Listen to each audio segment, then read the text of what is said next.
Sports Broadcast Solutions is a broadcasting network for everyone. Instead of spending hundreds or thousands with all these college recruiting sites, let us put together your college highlight reel. For just a fraction of your potential college scholarship and significantly less than these recruiting services, we got this. In addition, we put together highlight reels for teams, including high school, your club team, or travel team. My teammate gave me a great pass, and I just took it. Other team slashed me, took the opportunity, saw where the goalie was weak, and I just shot it there. Solon, O'Connor, and Marsh back on defense. And Marsh gets a blowout. We got a breakaway at 2-0. A shot, here's goal!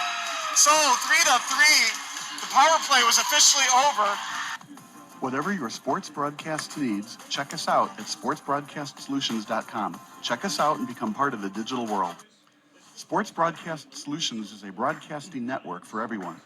For those of you who would like to broadcast or live stream your event, or maybe make a highlight tape, but would like a sponsor to fund the event, SBS has a myriad of ways to advertise your sponsor during our broadcasts. We have commercials. We have on-air reads by the announcers. Albatross Physical Therapy and Wellness specializes in pain-free. We have graphics, and we have watermarks. Finally, Sports Broadcast Solutions can create a commercial for you or your sponsor. Whatever your sports broadcast needs, we are at sportsbroadcastsolutions.com. Check us out and become part of the digital sporting world. Sports Broadcast Solutions is a broadcasting network for everyone. For those of you that just want raw footage of your sporting event, but no play-by-play or color commentary, you just need us to live stream video from the event over the internet. We will live stream your event on YouTube on our Sports Broadcast Solutions channel. In addition, we also have a dedicated channel on YouTube for live streaming at SBS Livestream. And if you need multiple channels, we can utilize Facebook Livestream and Instagram Live on our channel as well. Options include commercials from your sponsors, professional scoreboard graphics are still available, and of course, yes, pre- and post-game interviews are available as an option if you want. We've been working really hard this whole summer and stuff. Whatever your sports broadcast needs, we are at Sports Broadcast.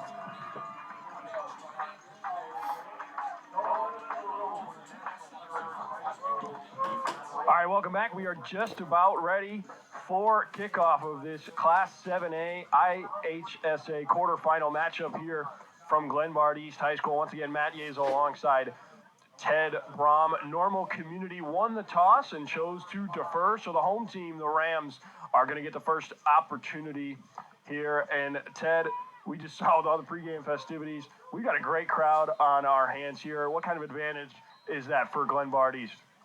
Well, obviously the home crowd advantage is always a special thing, but I'll tell you what, Normal traveled well. For, a 2-hour ride, they've got a nice little fan base out there, so it's going to be interesting to see, and it's going to be fun to see this Matt Larson at work right off the bat here. And we are ready to go. Kicked off, goes out of bounds at around the 25-yard line.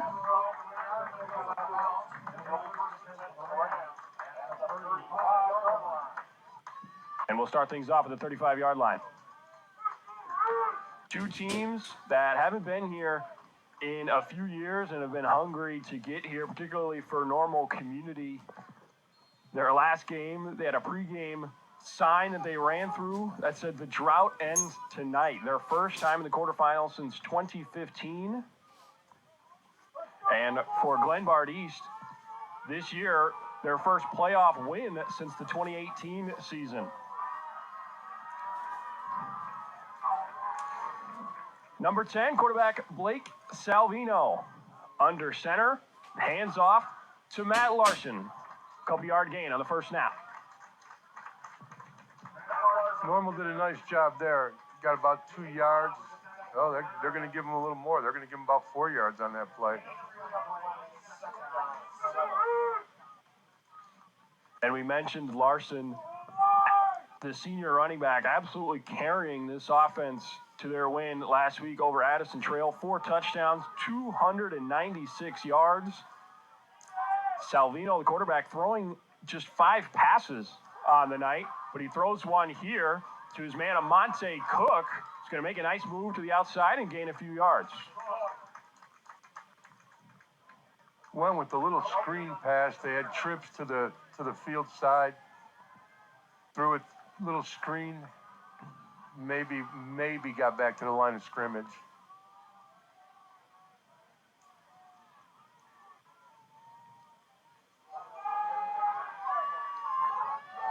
So third down and about 5 or 6 to go. Amante Cook, a player to watch, had 2 touchdowns in the win over Harlem, the first game in this postseason. And now he gets the ball on the handoff here, but he is going to be stopped well short.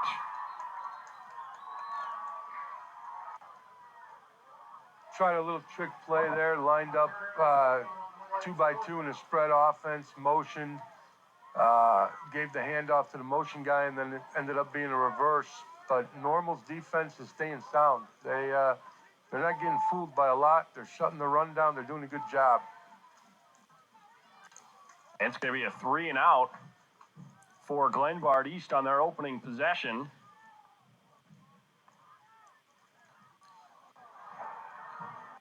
And it looked like maybe a muffed punt there. He gets a good bounce. That is, as you see, quarterback Blake Salvino doing the punting as well for Glenbard East. And now Normal gets their first opportunity.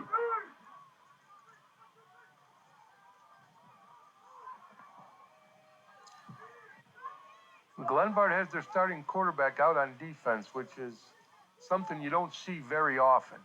Yeah, doing it all. Passing, punting. Yeah, now he's playing linebacker.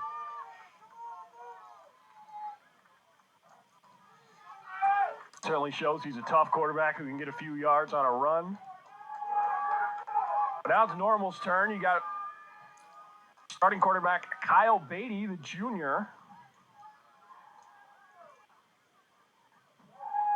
And he takes the snap. He's going to hand it off to his running back Tommy Davis, who has an opening. He has the first down and more.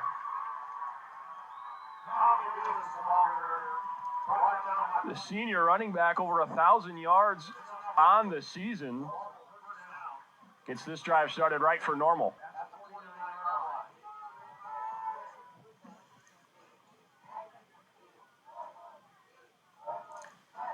Davis, certainly a key player for Normal's offense, as well as wide receiver Marquand Gary, who had 850 yards receiving on the year. Big throw here. This is Gary on the handoff, and he's got plenty of room to run to the 10. He is taken out of bounds just short of the 10. 2 plays and Normal Communities in the red zone. Normal's doing a nice job offensively. They're lining up. They're making some shifts pre-snap. And what we expected for them to be throwing the ball, they've had 2 runs with great success, a lot of yards. And already Davis and Gary, again, those 2 key skill position players, making noise right away. Normal has a great opportunity to strike first.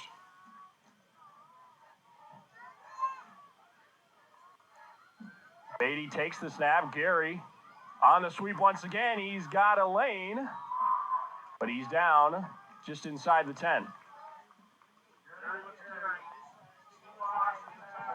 Normal's offense is running a lot of shifts. They're motioning and shifting their offense before the snap, which might be confusing Glenbard's defense a little bit.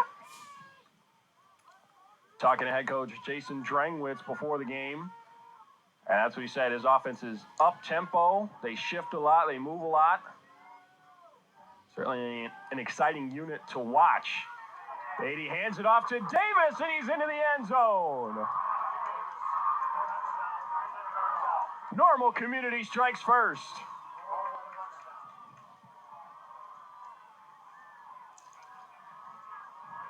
What an opening drive. Well, you got to be, if you're Normal's head coach, you got to be happy right now. I mean, a 2-hour bus drive, you come down here, you take the first drive down, 2 big runs, and then a couple of short ones you put in the end zone, and you're up by, should be 7. Yep, you're up by 7 with not even 3 minutes gone in the game. Kicker William Castro knocks it to the uprights, and it is Normal Community 7, Glenbard East 0. The visitors with a very strong opening drive. We're going to take a break here on the NFHS Network and be right back for the Rams' next possession.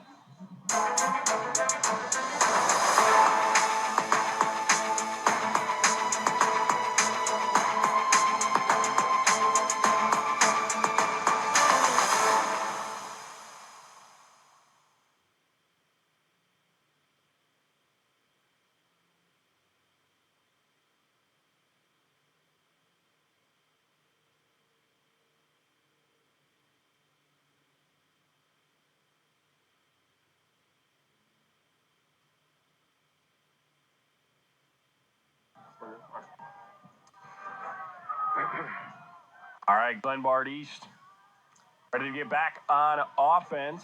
That's Amonte Cook returning the kick, trying to get to the outside, but he is short of the 20. Going to be a long field for the Rams, who went 3 and out to start. It's a nice kick. The kickoff coverage just wasn't there. He had nowhere to run with that. Again, this normal community defense did not allow a point for 4 straight games prior to their overtime win last week against Bradley Bourbonnais. One standout cornerback, senior cornerback Aiden Boundy, 6 interceptions on the season. First play, a handoff to Larson, who gains a couple.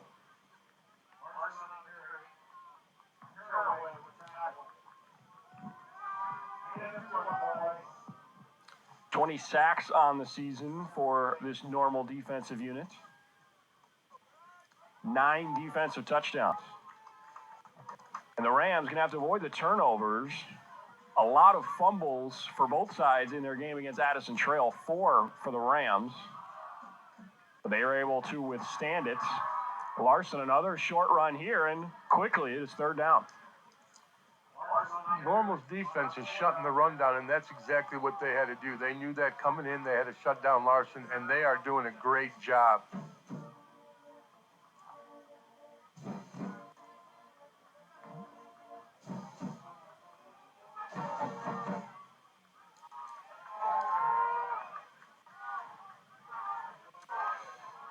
So 3rd down. Rams trying to avoid going 3 and out on their first 2 possessions. Salvino takes the snap. He's going to throw, and it's picked off. It's going to go all the way to the end zone at Normal Community. Their 10th defensive touchdown of the season. Well, that's what we talked about pregame. And turnovers and mistakes like that are going to be very costly. So now, before you know it, it's a pick 6, and now you're down probably by 14 after the extra point kick here, unless he misses it. But that's just something that can't happen. He should have threw that ball away. He tried to throw it into double coverage, and it never works out well. Marquand Gary, the star wide receiver for the Ironman, goes on defense and turns in a pick 6. And we got a penalty here before the extra point.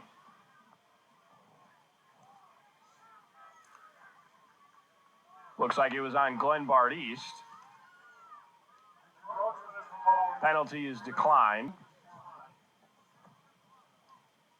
Again, William Castro out for the extra point.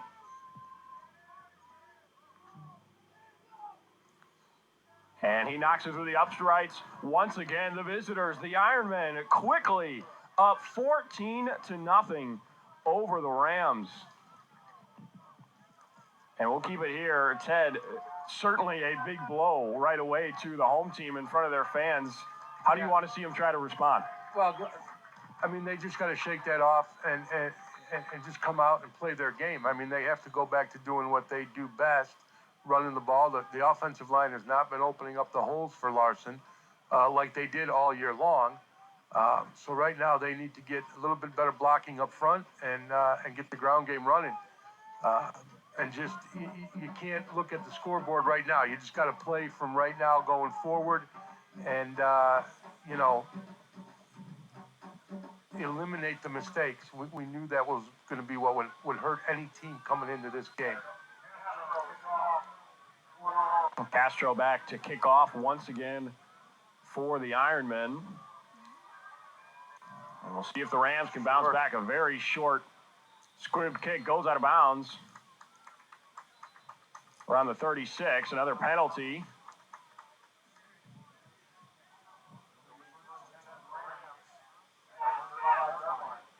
So the Rams once again will start at the 35 in a big drive here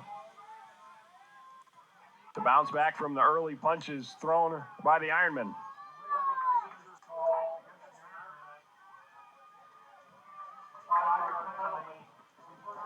Oh, looks like we'll actually start at the 40. So a good opportunity here for Glenbard East. We'll see if they can get it going.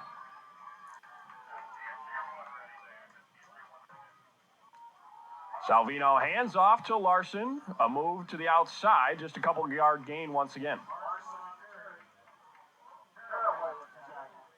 So, Ted, we saw again last week the offense completely dominated by Larson, almost no passing attack. At what point do they need to adjust that game plan and maybe go to more of a passing attack? Obviously, it's still very early in this one, but it's tough if they're shutting down the run and that's all you did last week. Well, they are shutting down the run, but I don't understand. They're lining up in like a spread offense. So they're really not getting any extra blocking except the 5 guys up front. They need to, and there was a carry by the quarterback that was just stuffed at the line. They need to bring the offense a little bit tighter, a little more blockers up front if they want to run the ball. Otherwise, if they're going to stay in spread, they might want to think about starting to throw it now and see what can happen.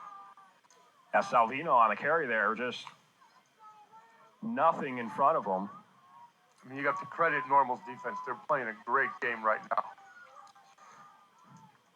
Yeah, a lot of talk about the Rams' offensive line, a senior-heavy offensive line, 4 out of the 5 starters. And now the Rams face another 3rd down.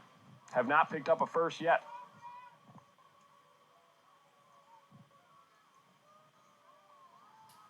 And a stoppage here.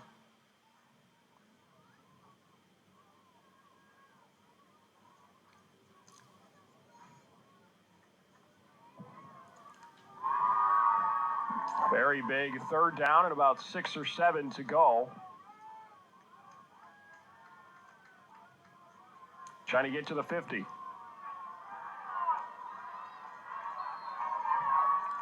Salvino takes the snap, looks to throw.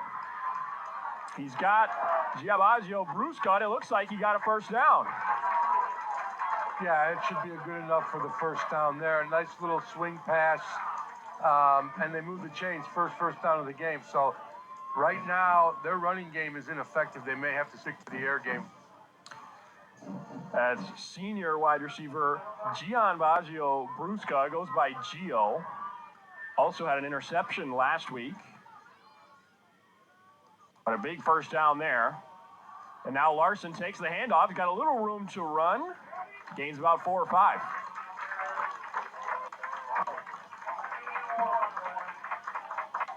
Well, and that's the other thing a good passing game will do is it'll open up the running game. If they're just going to run it, the defense can load up.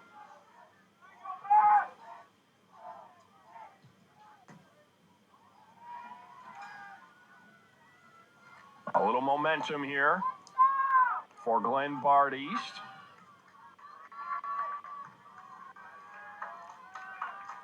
Salvino takes the snap and hands to Larson, but this time he's got nowhere to go. Stuffed at the line.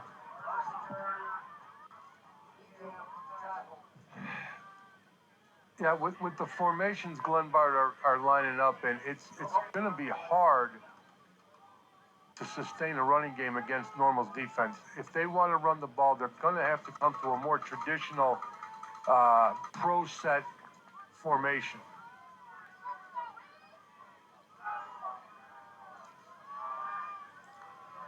So a 3rd down. Salvino drops back to pass. He's got a man, Chris Renford. And it looks like he picked up a first down once again. That's now 2 pretty clutch 3rd down throw and catches there. Good plays by Salvino's receivers, Renford and Brusca. Right, and in the formations that they're in with the motions, that's the offense that's going to have a little more success than the running game. You know, out of them formations, the running game, Normal's defense is just dominating it. But the pass, they're having a little success. The defense making Salvino make the plays. That's what Addison Trail failed to do last week. Bit of a high throw here, but Eric McLean makes the catch, doesn't have anywhere to go. It's tackled behind the line of scrimmage. You know, they've tried a few of them slip screen passes and short screens, and they're they're not effective. They're having some luck moving the ball with throwing downfield. That's what they need to stick with right now.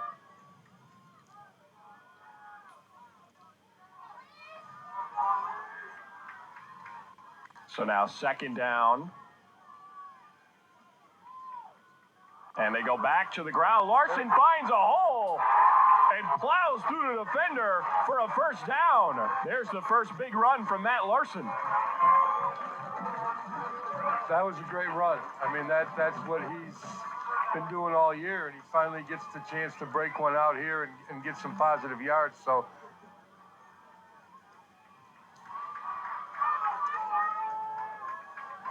now just shy of the red zone are the Rams, 1st and 10.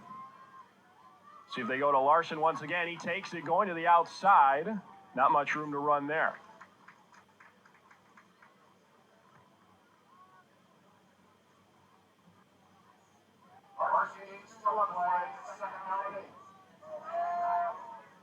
Gain of 2 for Larson. Had 28 carries last week, did the senior running back. Just the 5'6" senior.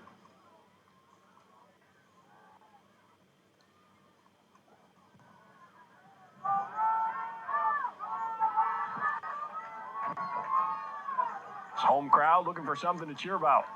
Down 14-0. What a good opportunity here. Salvino drops back to pass to the corner of the end zone, and it's caught by Chris Renford. The Rams strike back. that was a great throw. Put that ball right in the spot where nobody could get it but his receiver. Just a great play. What a throw and catch. Blake Salvino dropping it in the bucket perfectly in the back right corner of the end zone. And Chris Renford, the junior, comes through. And the extra point is just barely good. But the Rams strike back 14-7 now. They trail. We'll take a quick break here on the NFHS Network. Sports Broadcast Solutions is a broadcasting network for everyone. SBS offers live telecasts on Channel 59.3, YouTube, or Twitch. We include pre- and post-game interviews with the players. You know, I started in the locker room. All the boys were getting going before the game and stuff, and we kind of found a little click at the beginning of the game, so I think that's what got us going. We also include digital live statistics, play-by-play commentary, team highlight reels, and even more than that. Go online to sportsbroadcastsolutions.com or search Sports Broadcast Solutions on YouTube. SBS, a broadcasting network for everyone. Sports Broadcast Solutions is a broadcasting network for everyone. At SBS, we offer...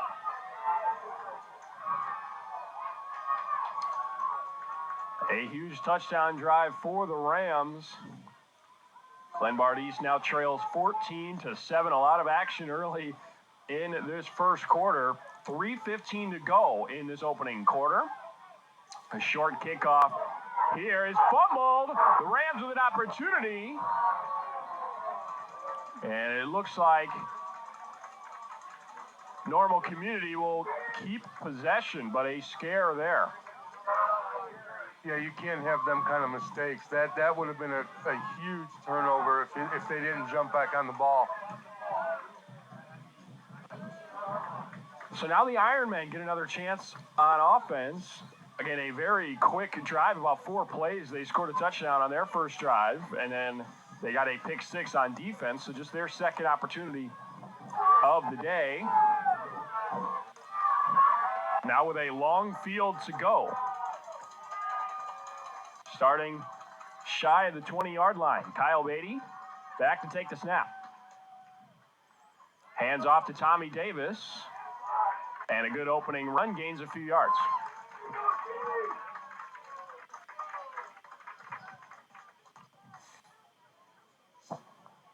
Davis is doing a great job running the ball for Normal right now.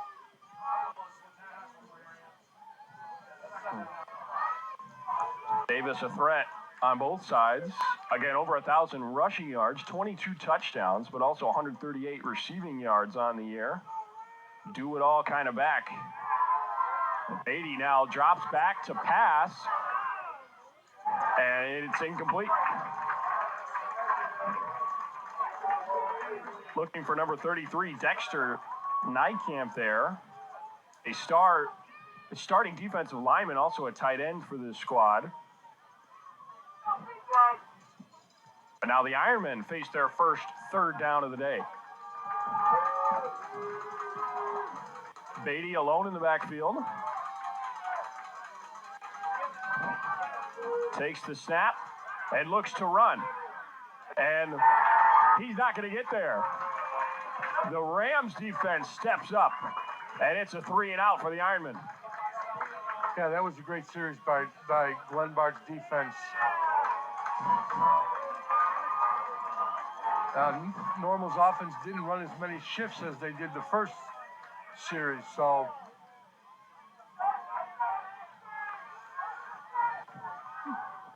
yeah, both quarterbacks are the punters for their squads. Kyle Beatty back to punt. Matt Larson calls for a fair catch. So the Rams back on offense, and they're getting their crowd going as the momentum has shifted back to the home team.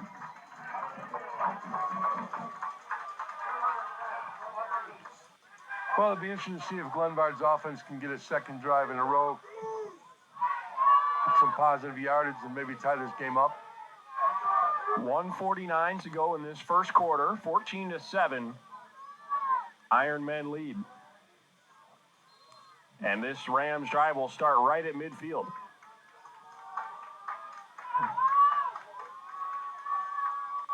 Salvino takes the snap, fakes the handoff, the throw to Amante Cook. He's caught, and he's down into the 10, and he's going to get to the end zone. Amante Cook, a 50-yard strike, and we're an extra point away from this game being tied. Well, there definitely was no quit on Glenbard's side, that's for sure. They were down 14-0 very early in the game, and now they've come back to extra point away from tying it very quickly. Amante Cook had a 54-yard touchdown against Harlem, the first game of this postseason. Again, the whole passing attack was quiet last week as the extra point is good, and we are tied at 14. What a first quarter. Just 1:39 to go, a one-play drive ties this game at 14. I think we've got a lot more points in store today. Yeah, I don't know what the over and under was, but the over is looking really good. See some confetti flying in the air. Get a great crowd atmosphere on both sides today. Exactly what you want to see. These teams playing for a spot in the Class 7A semifinals.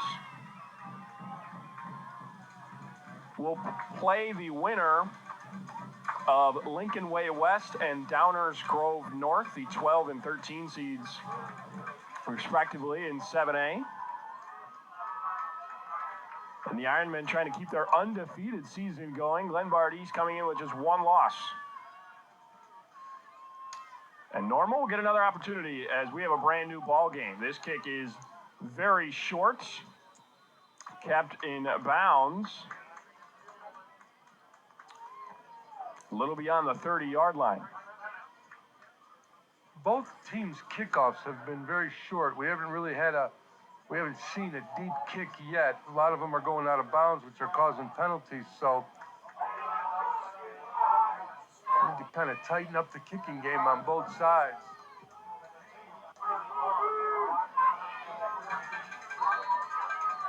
So starting at the 32, after a 3-and-out, the Ironmen looking to regain the lead.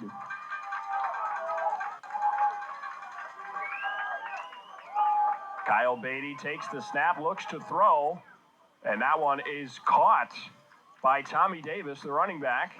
Gain of about 5.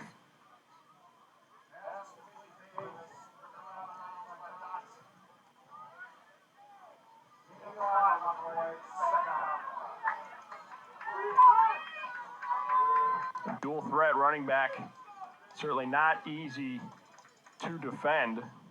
And he'll be a factor in the rest of today's game. This one's handed off to Marquand Gary, the wide receiver, but he is tackled short of the line to gain. Well, it's a manageable third down. It's 3rd and short, so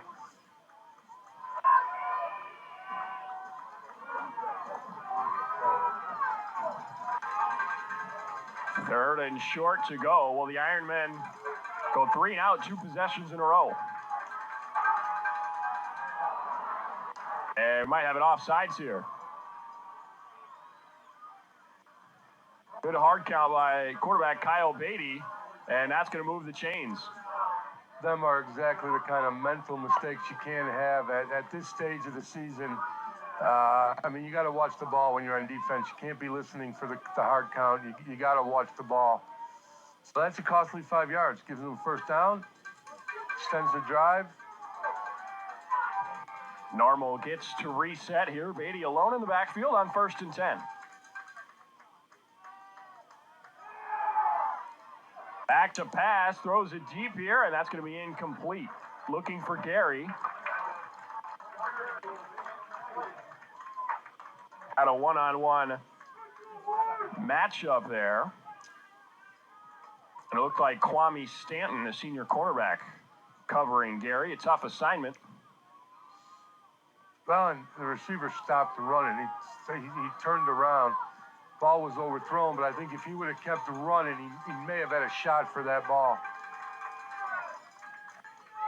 Gary fumbles the handoff, but Beatty is able to get it back. Tries to get back to the line of scrimmage, but fails.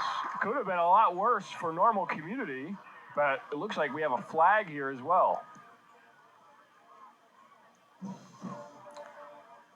Man, if Gary fields that handoff cleanly, he has some room to run as well. Yeah, he had a lot of room on this side of the field.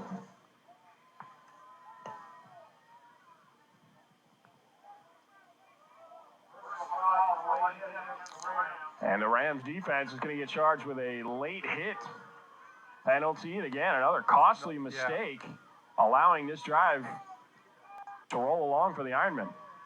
I mean, that's just undisciplined football right there. You had a broken play. You had him for a loss of yards, which would have brought up, I believe, 3rd and long, and now you're at 1st and 10. Tommy Davis takes the pitch, and a nice run down past the 40-yard line, but another penalty. And it's going to come back thanks to a holding call.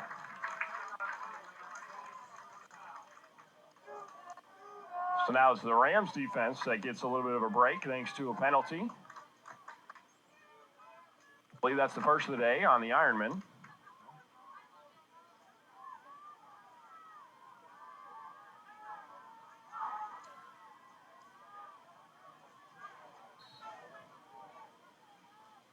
And just seconds left in this first quarter. See if the Ironmen choose to let the clock run out. And it looks like that will be the case. So what a first quarter it was. The Ironmen take a early punch, go up 14-0, with the Rams answer right back. We are knotted up at 14, and we'll take a break going into the second quarter here on the NFHS Network.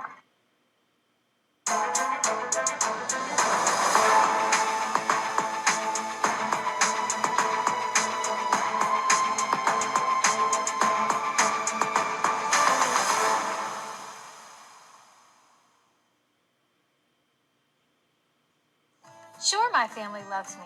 They bought me this sweet new collar. My dog bowl is always full of Fido's finest. Heck, they even take care of the personal stuff of my walk. Come on, who does that?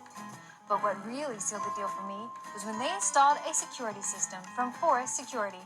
Hey, I'm no watchdog, you know. Forest Security offers the latest in technology and security for our home. Yeah, I'm pretty good at keeping an eye on things, but I also have stuff to do, like sleep and socialize. A smart security system can provide around-the-clock awareness and generate instant smartphone alerts. They let the family know if some... All right, start of the second quarter.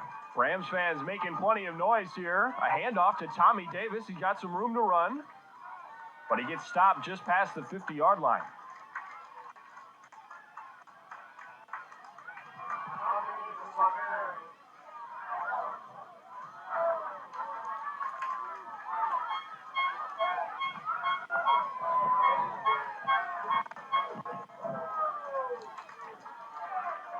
A 14-14 ball game as we just get underway in this second quarter here from Glenbard East High School. The Ironmen driving.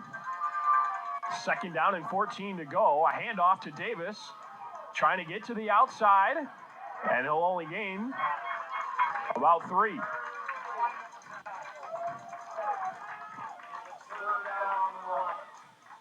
Glenbard's defense had a nice stop there. They're putting themselves in good position to stop the run.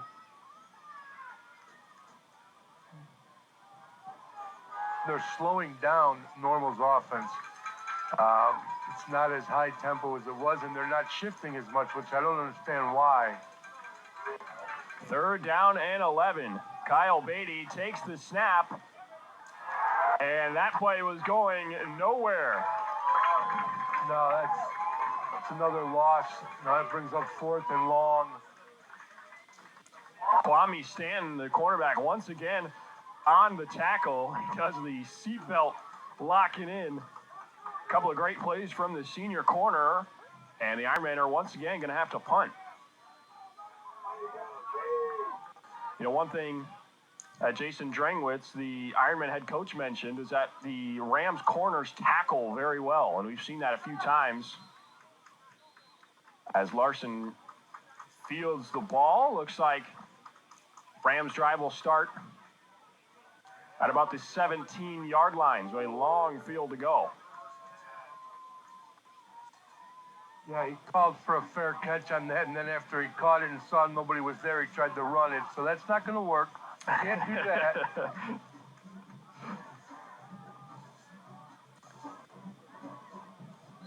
So the Rams now back on offense after a one-play 50-yard touchdown. Blake Salvino takes the snap.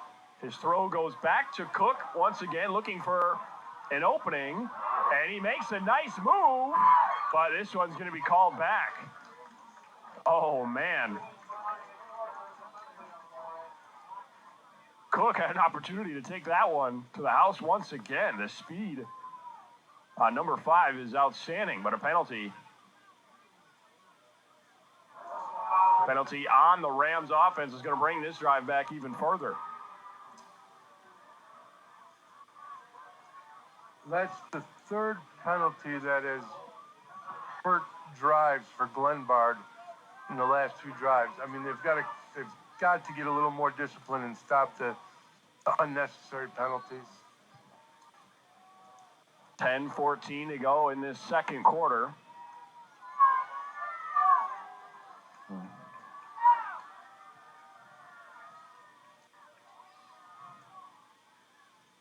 Salvino takes a high snap, goes to Larson, goes to the outside. And a nice run for Larson to give them a little bit more breathing room.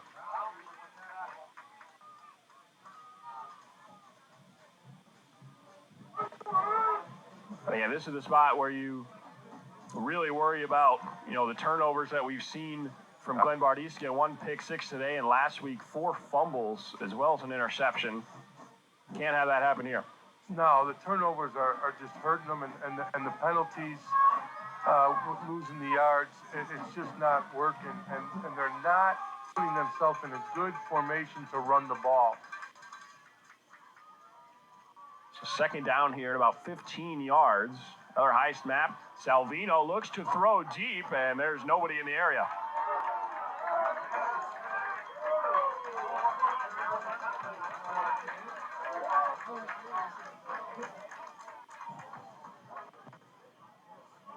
Looks like we may have another penalty here.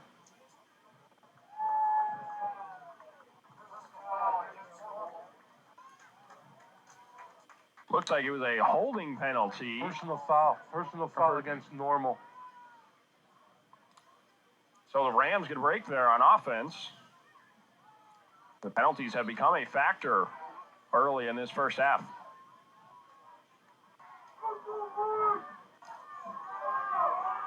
I believe the referee mentioned number 0. That would be Aiden Bounty, the corner.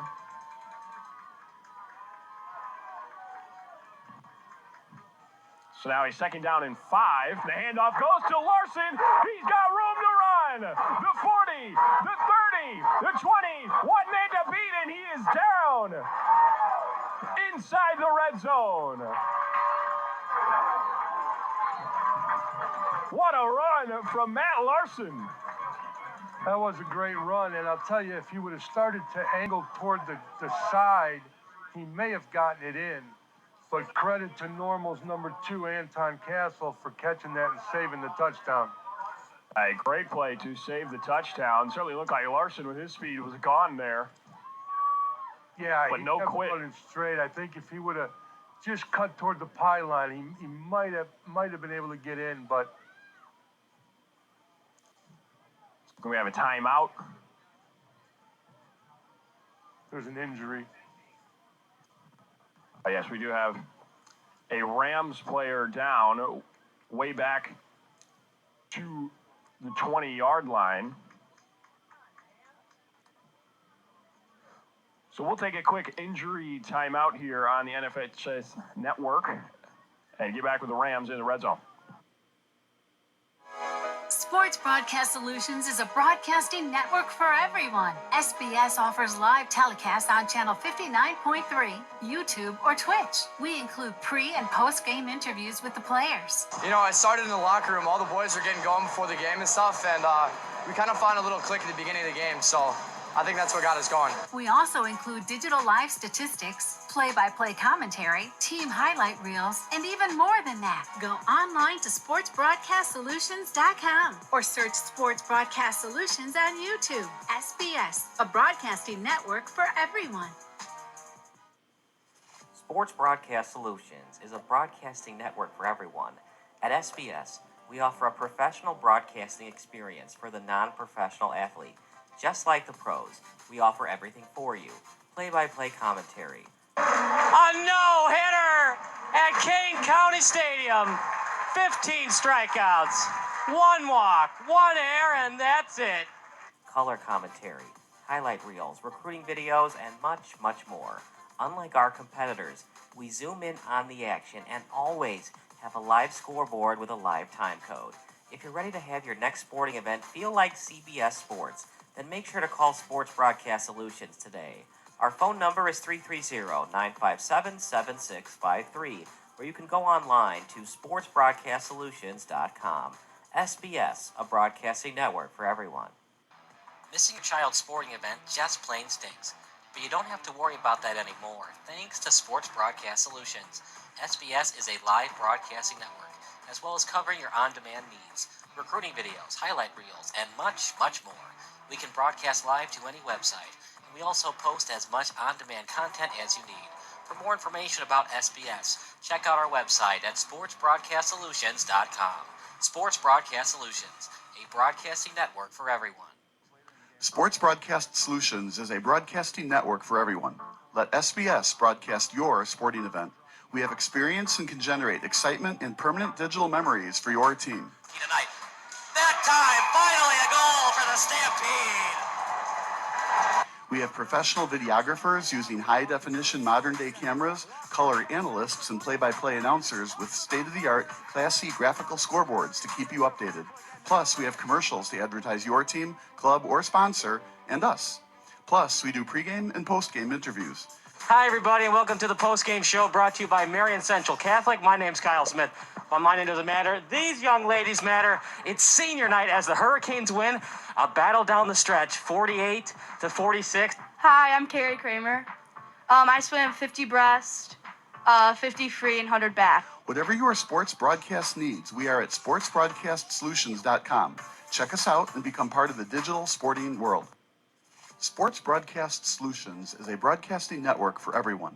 Instead of spending hundreds or thousands with all these college recruiting sites, let us put together your college highlight reel. For just a fraction of your potential college scholarship and significantly less than these recruiting services, we got this. In addition, we put together highlight reels for teams, including high school, your club team, or travel team. My teammate gave me a great pass, and I just took it. The other team slashed me, took the opportunity, saw where the goalie was weak, and I just shot it there. Solon, O'Connor, and Marsh back on defense. And Marsh gets a blowout. We got a breakaway at 2-0. A shot, and a goal! So 3-3. The power play was officially over. Whatever your sports broadcast needs, check us out at sportsbroadcastsolutions.com. Check us out and become part of the digital world. Sports Broadcast Solutions is a broadcasting network for everyone. For those of you who would like to broadcast or live stream your event, or maybe make a highlight tape, but would like a sponsor to fund the event, SBS has a myriad of ways to advertise your sponsor during our broadcasts. We have commercials. We have on-air reads by the announcers. Albatross Physical Therapy and Wellness specializes in pain-free. We have graphics, and we have watermarks. Finally, Sports Broadcast Solutions can create a commercial for you or your sponsor. Whatever your sports broadcast needs, we are at sportsbroadcastsolutions.com. Check us out and become part of the digital sporting world. Sports Broadcast Solutions is a broadcasting network for everyone. For those of you that just want raw footage of your sporting event, but no play-by-play or color commentary, you just need us to live stream video from the event over the internet. We will live stream your event on YouTube on our Sports Broadcast Solutions channel. In addition, we also have a dedicated channel on YouTube for live streaming at SBS Livestream.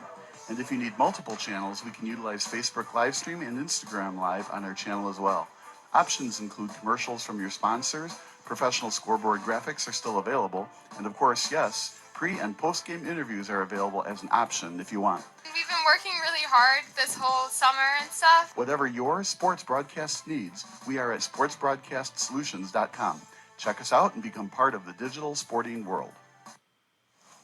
Sports Broadcast Solutions is a broadcasting network for everyone. We broadcast sporting events for people of all ages, including adult leagues, high school leagues, and kids, complete with professional-looking graphics, broadcasters, color analysis, and commercials. We do pre- and post-game interviews with the players. In addition, Sports Broadcast Solutions does highlight films, including college recruiting reels, highlight films you'd see on sports news programs, and just simply highlight films for fun. Sports Broadcast Solutions also provides raw footage and live streams if you'd like. Subscribe to us and listen to our professional talk videos about relevant topics in the pro and college ranks. Whatever your sports broadcast needs, contact us at sportsbroadcastsolutions.com and become part of the digital world. This is Sports Broadcast Solutions, a broadcasting network for everyone. Check us out at sportsbroadcastsolutions.com and become part of the digital sporting world.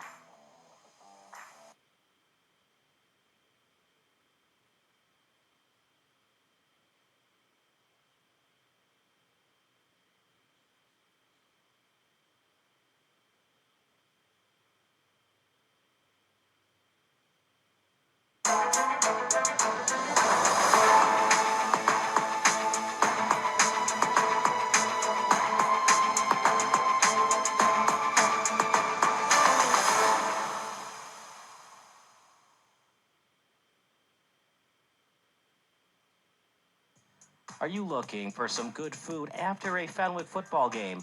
Then head on over to O'Sullivan's Public House. Located on Madison Street in Forest Park, O'Sullivan's Public House has daily drink specials alongside a year-round beer garden. Open daily from 11 a.m. to 1 a.m. O'Sullivan's PH offers dinner until 10 p.m. Even cooler, O'Sullivan's offers a late-night menu until 11:30 p.m. on Fridays and Saturdays. On the weeknights, O'Sullivan's has a late-night menu until 11 p.m. And for the fall season, O'Sullivan's will offer 20% off food for athletes and coaches following home Fenwick games. For more information, go online to o'sullivansfp.com.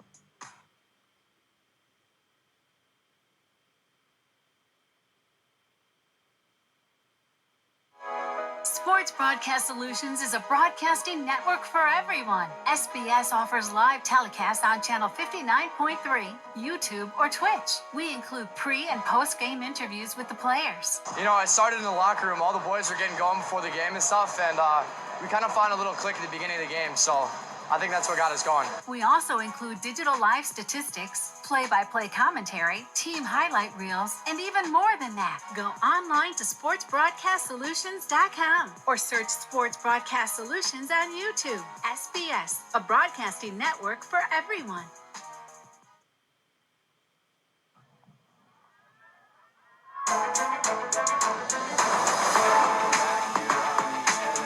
IHS Network, an unfortunate injury situation here. Now, we didn't 100% confirm the player, but we have heard from the crowd here. Starting offensive lineman Nate Schramm went down, it looked like, with an ankle injury. And the ambulance did have to come on the field.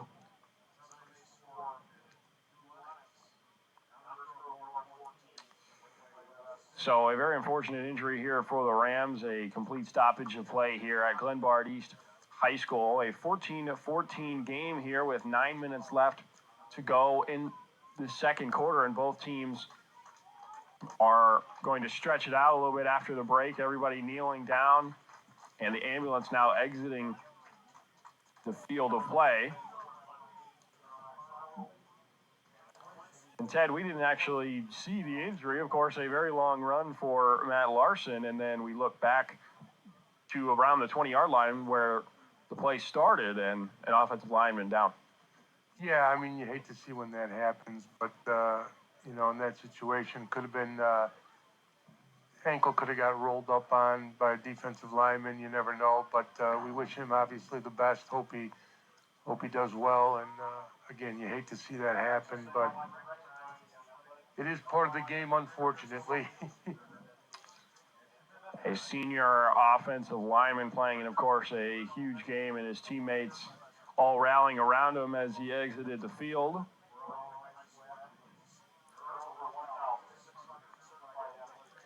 And two teams playing in a very, very highly anticipated game in this round of the playoffs for the first time in a long time on both sides, and trying to get to the state semifinal, aka the round before the state championship. Of course, this is Class 7A. Will face the winner. The winner of this game will face the winner of Lincoln Way West and Downers Grove North in the 7A semifinals next weekend. And we've got a great game on our hands thus far, 14-14. We'll take another short break here before we get back in the action. Both teams, again, warming up after the stoppage of play. We'll be right back here on the NFHS Network.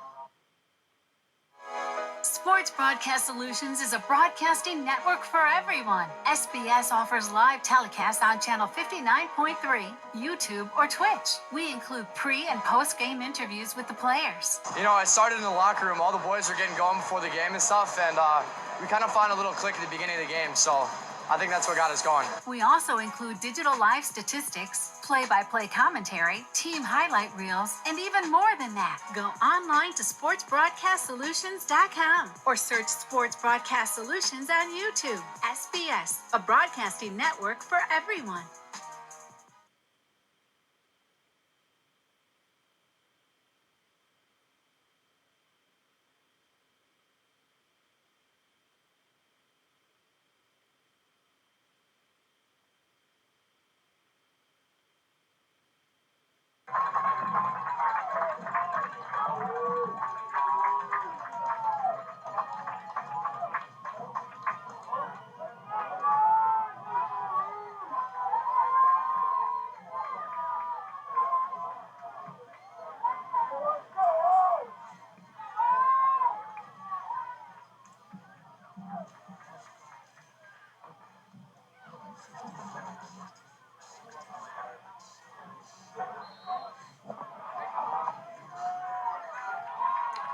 Like 63 is going in for him.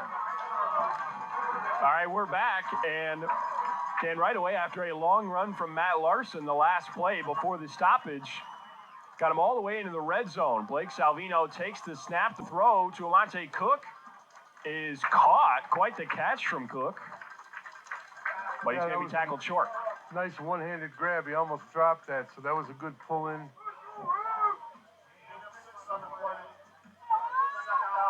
And the Rams with an opportunity to take the lead, a 14-14 game. Just over 8 minutes to play in this second quarter.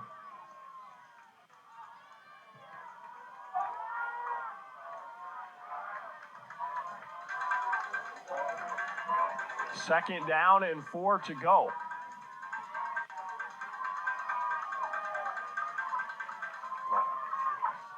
Blake Salvino takes the snap, hands to his running back, Larson, and he's into the end zone. Glenbard East takes the lead.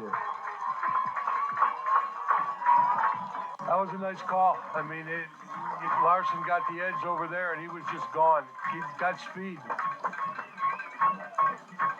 And that drive, more like last week, a Matt Larson drive. Exactly, and after being down 14-0 early in this game, now to come back and take the lead 20, probably 21, barring this extra point. Yeah, it's just great discipline by them. They didn't get rattled. A lot of teams getting down by 2 touchdowns that early. Mentally, they can't stay in the game. But Glenbard, congrats to them.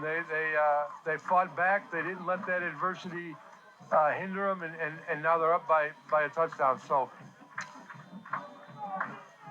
And on the other side, Normal Community, after scoring 14 points in what felt like the first 3 minutes, they have been silenced. A couple of 3-and-outs, and their defense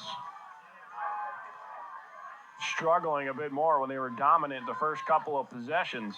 Now a 21-14 Glenbard East lead. Just under 8 minutes to play in this second quarter. And the Rams will kick it off. The Ironmen, another opportunity on offense.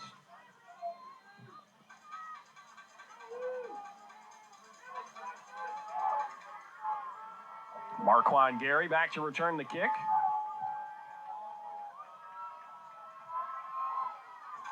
It's a short kick.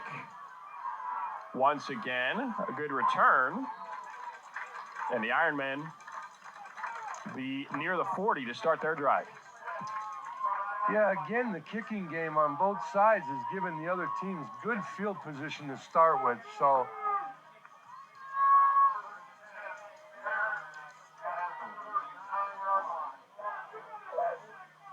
So again, the Normal Community offense, a impressive opening drive. Just took them 4 plays to get into the end zone. And then they got a pick-6 defensive touchdown. But otherwise, offensively, they have been very quiet since that first drive. Kyle Beatty, the quarterback, looking to get them back on track.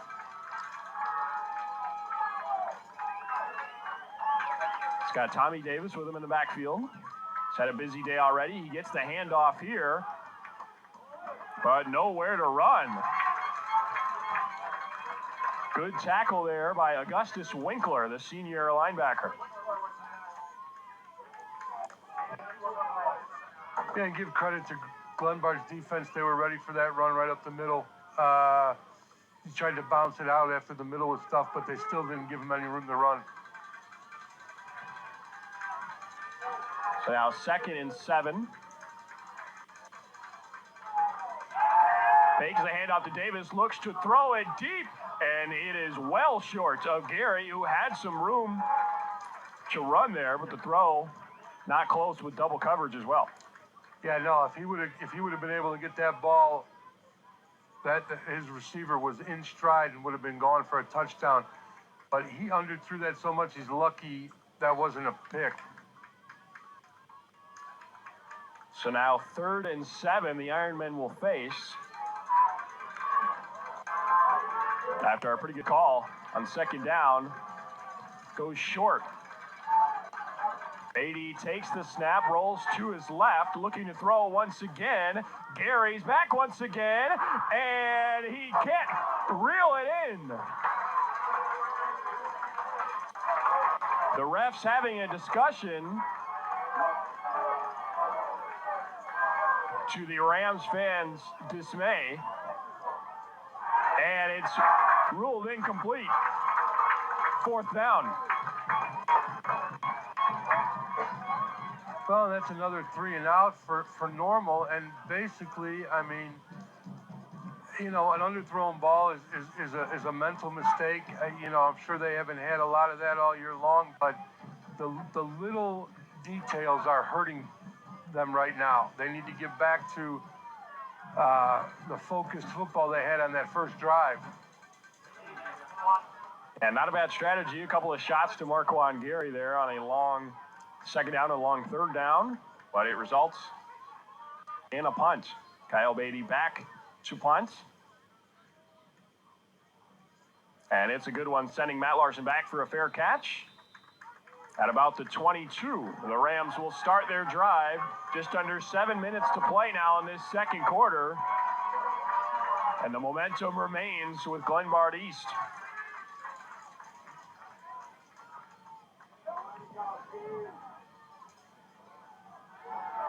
(21-14) Rams lead.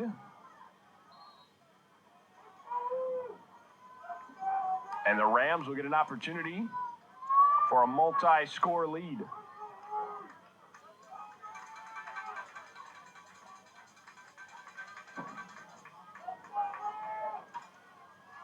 A high snap to Salvino, and that play results in a tackle for loss.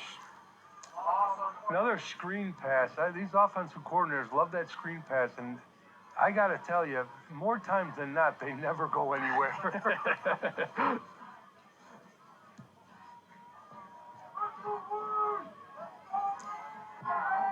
So a loss of about 5 on the play, 2nd and 15 to go. Again, you're in that dangerous territory now for Glenbard East, close to the normal end zone. On the 16-yard line. Salvino drops back to pass, and looks like Renford is able to make the catch. We do have a flag down, though.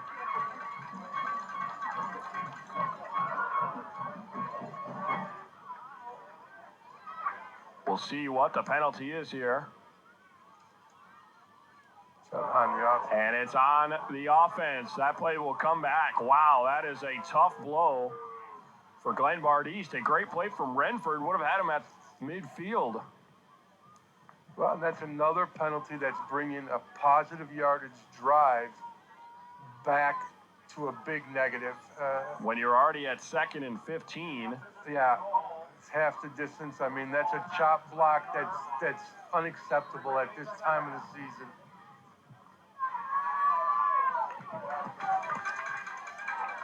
So the ball on the 9-yard line. 2nd and 23. Salvino back to pass again, and he dumps it off to Larson, who is taken down behind the line once again.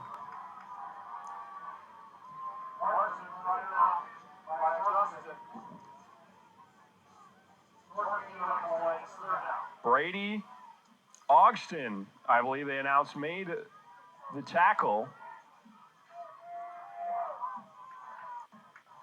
What a play from the Ironman defense, and now 3rd and 26, not ideal. No.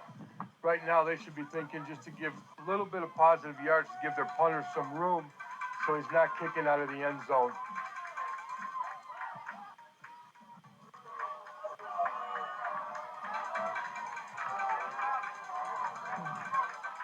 And they're going to go with a handoff to Larson, and he goes nowhere.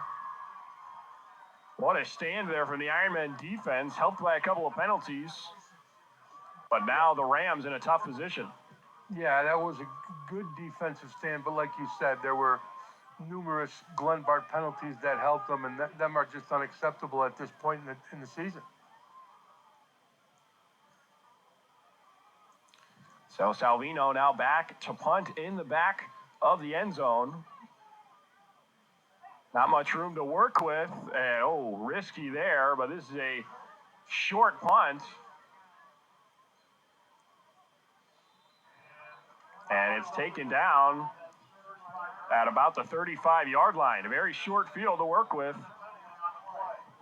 But we do have another penalty on the play.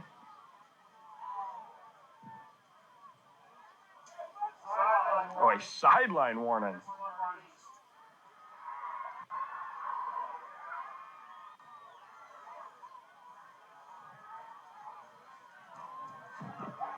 Well, like the Rams need to stay on their sideline. Yeah. Getting a little too excited in this big game. Short punt with a great normal bounce, that's for sure.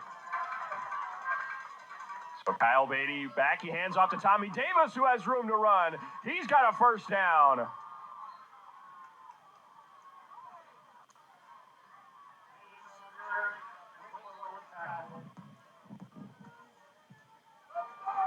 And a good start to a drive with already short field distance for the Ironmen, who have a great opportunity to tie this one up. 4:28 to go in this second quarter. Normal Community down by 7. Beatty takes the snap, hands it off once again. Davis with room once again. Tackled short this time. You know, that was nothing fancy. That was just they're lining up in a spread formation, and they're just handing off to Davis right up the middle.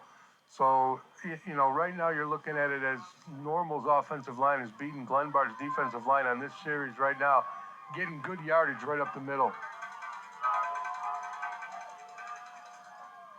Play action this time for Beatty. He rolls out to his left, doesn't have a target, and he's going to be tackled just past the 20-yard line.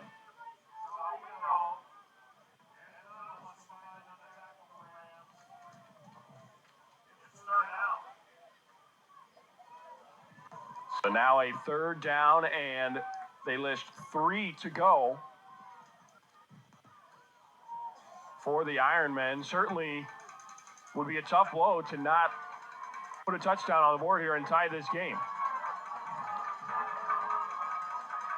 Here's the snap. Beatty's going to throw. It's caught. Looked like the pass may have been deflected, but it is still complete. What a way to get a first down. Yeah, that was kind of a broken play, it looked like, and kind of an awkward catch, too. But a first down and 10 to go on the 11-yard line. Not quite first and goal. Beatty looking to the end zone, but this is incomplete. Yeah, I don't know where he was throwing that one. He just kind of, that ball got away from him because he had an open receiver, but that just sailed way over his head. Looked like he was originally looking for Davis, the running back, going out towards the left, but didn't get an opportunity. And now 2nd and 10, 2:54 to go in this second quarter.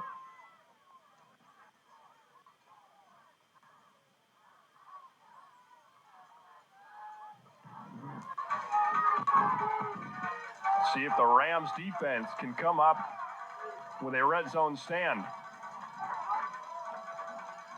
2nd and 10. Play action once again. Beatty looking towards the end zone, and it's incomplete.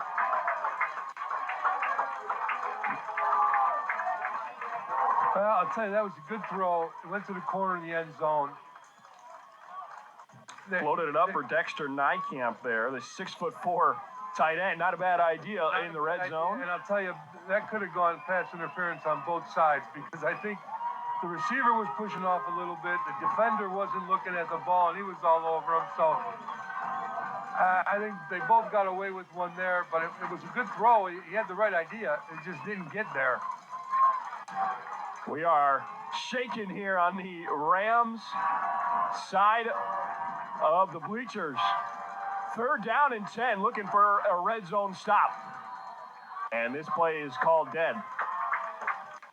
Hold on.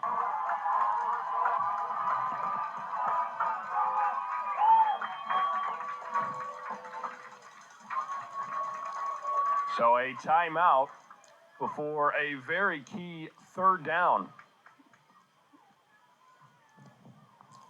We'll keep it here over the timeout. Ted, what are you looking for from Normal? What do you think is the right play call? They tried the float to the tall tight end. Yeah, that was it was a good call. He just didn't get enough separation. You know what? Right now they need to look at some kind of combination route where they're going to run what we used to call it a NCAA route, where you want somebody going to the post on the backside, and then you want an underneath and then a crosser on the far side. So you're going to get like the goal post or the going to go toward the pylon on the top side, and then somebody coming underneath, and somebody going to poke. But again, if they don't get the separation, it's not going to work. Credit Glenbard's defense. They're playing them tough right now in the red zone. They really are. Crowd getting into it once again. 3rd and 10. Beatty drops back to pass, throws it deep into the end zone, and it's picked. Taken out of the end zone. But Glenbard East comes up with the stop. You know, again, that's another underthrown ball by Normal's quarterback. It's going to start hurting him, and it did right there. I mean, he's had 3 underthrown balls that were not picked, and now he's got one that was picked in the end zone.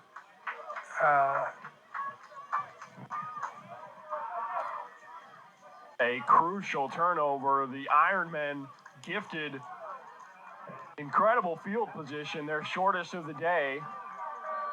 Quickly got into the red zone, but it results in 0 points. However, the Rams now have tough field position as ball was taken out of the end zone, so they're on the 5-yard line once again.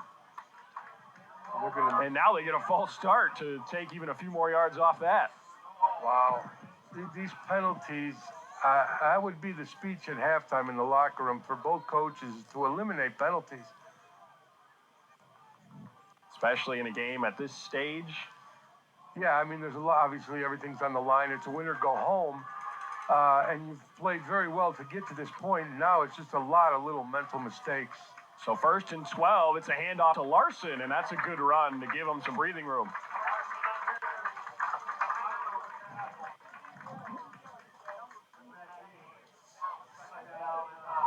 Five-yard gain. 2:17 to go and counting in this second quarter. Rams 21, Normal Community 14. 2.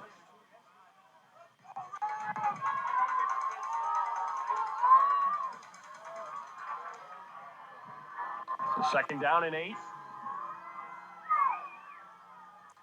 And now Salvino is going to keep it to himself.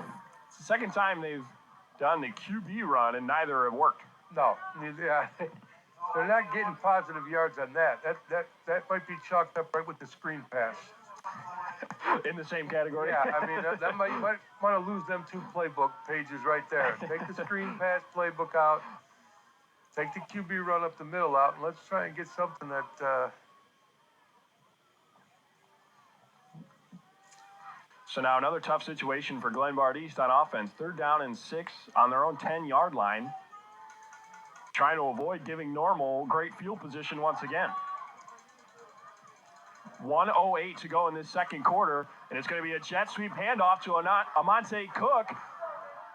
And he is out of bounds. And he gained the 1st down. A huge play from Amante Cook to keep the drive alive. You know what I have to ask? I mean, you were looking at about 1 minute and 20 left to go in the half. Normal has 2 timeouts. Why they didn't call a timeout when they have them deep in their own zone, questionable. I'm not sure what the coaches were thinking. Now 1:01 on the clock in this second quarter. And certainly a long field to go for the Rams offense. But we'll see if they try to make something happen. 1st and 10 on the 17. Handoff to Larson, and he is stuffed.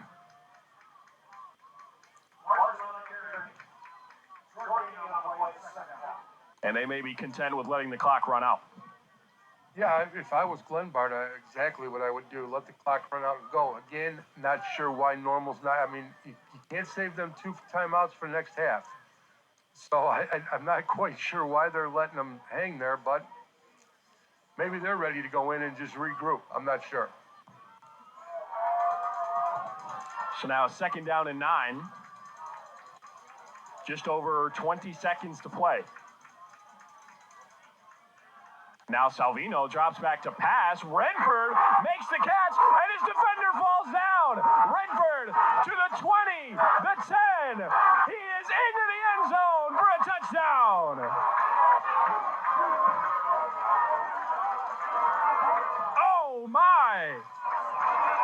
The Rams strike at the end of the first half, and they've got a 2-score lead. I'm going to tell you, I think we've seen it all right now. Unbelievable. So much for running it out. Yeah, well, so much for Glenbard runner, and good for them. I mean, but Normal not using their timeouts to keep them pinned deep. Second touchdown pass, as the extra point is good. Second touchdown pass of over 50 yards on the day for Salvino, who had 4 passing yards last week. Oh, you gotta love it. 28-14, Glenbard East leads. They have scored 28 unanswered points. Yeah. And they've got to be feeling real good about themselves going into the halftime break. Oh, there's no question going in up 14. There's no question about it. And Normal, I mean, you got to ask yourself, what were they thinking? Why didn't they use a timeout when they had them on the 4-yard line or 3-yard line? You know, and see if they could get the momentum changed to their way. Instead, they don't use the timeouts, and then I think Normal thought they were going to run the clock out, and boom, nice pass. The the defender falls down, and Katie barred the door. He's in the end zone. And back on that last Ironman possession, an interception in the end zone prevents them from tying this game. And now suddenly you go from that to being down 2 touchdowns going into the break. Just a brutal blow to the Ironmen. The kickoff fielded. And Tommy Davis is down just short of the 35. 2.9 seconds to play. We'll have time for one play from the Ironmen. Well, the underthrown balls have hurt Normal. There's no question about it. They've had at least 4 balls thrown that were way underthrown. And one of them happened to bite him, you know, and it was an interception. So, I mean, if he's throwing into double coverage a lot, but if he can't sail the ball over, then he's got to just throw the ball away. So we'll just get one snap here from Normal Community to run out the clock on this first half. And what a half it was. The Ironmen stormed ahead 14-0. And now Glenbard East looks at the scoreboard, up 2 touchdowns, 28-14 going into the break. Ted, any final thoughts before we get into the halftime break? No, I just think, like we said early in the game, I mean, penalties and mental mistakes have hurt both teams. And Glenbard was able to overcome them. They were down early, and they just stormed back. Normal came out of the gate on fire, and right now their penalties and their little mental mistakes have cost them a 14-point deficit. So, you know what? Time to go in and regroup. The game is far from over, but it's going to come down to the second half of who can execute and who can eliminate the costly penalties that are either turnovers or loss of huge yards. Absolutely. Plenty of game left to play. As you said, 28-14, Glenbard East leads. We are going to take our halftime break here on the NFHS network, but join us for what should be a thrilling second half in this quarterfinal matchup.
Sports Broadcast Solutions is a broadcasting network for everyone. SBS offers live telecasts on channel 59.3, YouTube, or Twitch. We include pre- and post-game interviews with the players. You know, it started in the locker room. All the boys are getting going before the game and stuff, and we kind of found a little click at the beginning of the game, so I think that's what got us going. We also include digital live statistics, play-by-play commentary, team highlight reels, and even more than that. Go online to sportsbroadcastsolutions.com or search Sports Broadcast Solutions on YouTube. SBS, a broadcasting network for everyone. Sports Broadcast Solutions is a broadcasting network for everyone. At SBS, we offer a professional broadcasting experience for the non-professional athlete. Just like the pros, we offer everything for you. Play-by-play commentary. A no-hitter at Kane County Stadium. 15 strikeouts, 1 walk, 1 error, and that's it. Color commentary, highlight reels, recruiting videos, and much, much more. Unlike our competitors, we zoom in on the action and always have a live scoreboard with a live time code. If you're ready to have your next sporting event feel like CBS Sports, then make sure to call Sports Broadcast Solutions today. Our phone number is 330-957-7653, or you can go online to sportsbroadcastsolutions.com. SBS, a broadcasting network for everyone. Missing your child's sporting event just plain stinks. But you don't have to worry about that anymore, thanks to Sports Broadcast Solutions. SBS is a live broadcasting network, as well as covering your on-demand needs, recruiting videos, highlight reels, and much, much more. We can broadcast live to any website, and we also post as much on-demand content as you need. For more information about SBS, check out our website at sportsbroadcastsolutions.com. Sports Broadcast Solutions, a broadcasting network for everyone.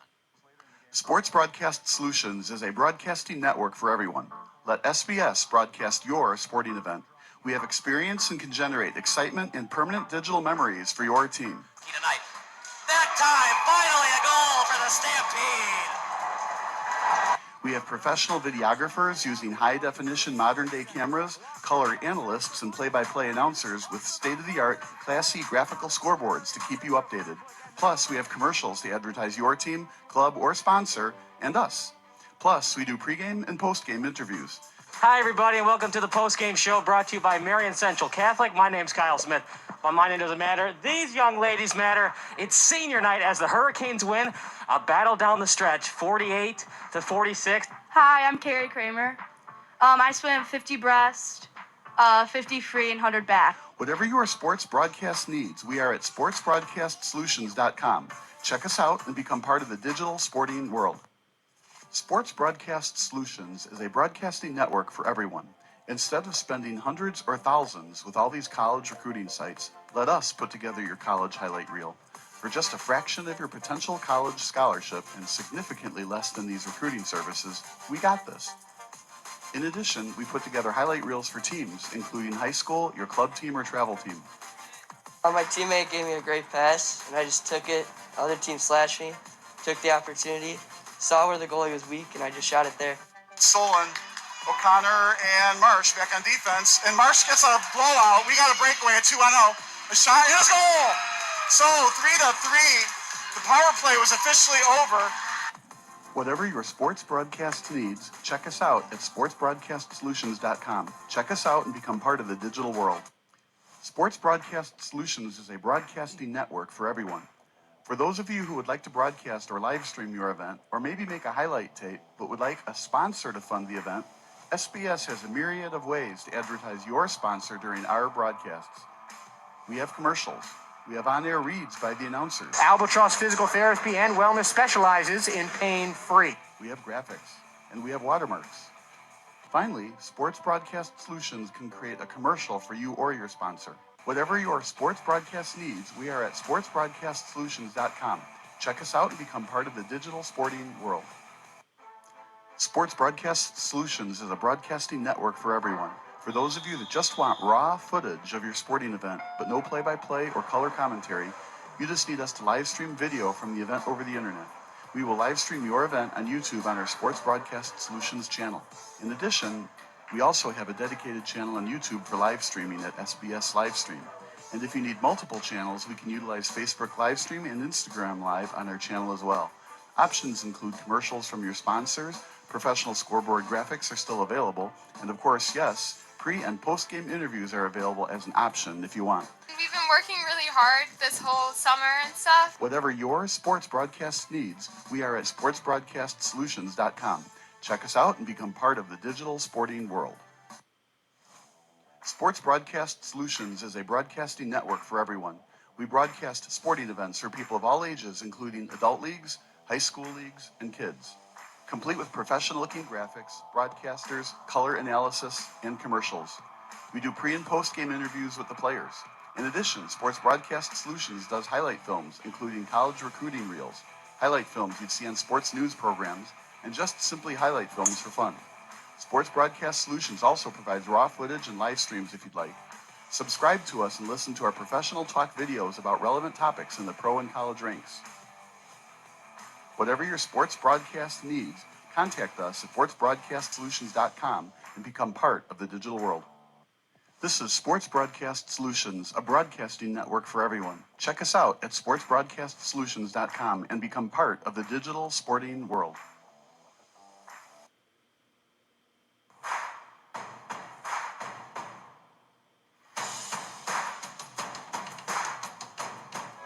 Sports Broadcast Solutions is a broadcasting network for everyone. SBS offers live telecasts on channel 59.3, YouTube, or Twitch. We include pre- and post-game interviews with the players. You know, I started in the locker room. All the boys are getting going before the game and stuff, and we kind of found a little click at the beginning of the game, so I think that's what got us going. We also include digital live statistics, play-by-play commentary, team highlight reels, and even more than that. Go online to sportsbroadcastsolutions.com or search Sports Broadcast Solutions on YouTube. SBS, a broadcasting network for everyone.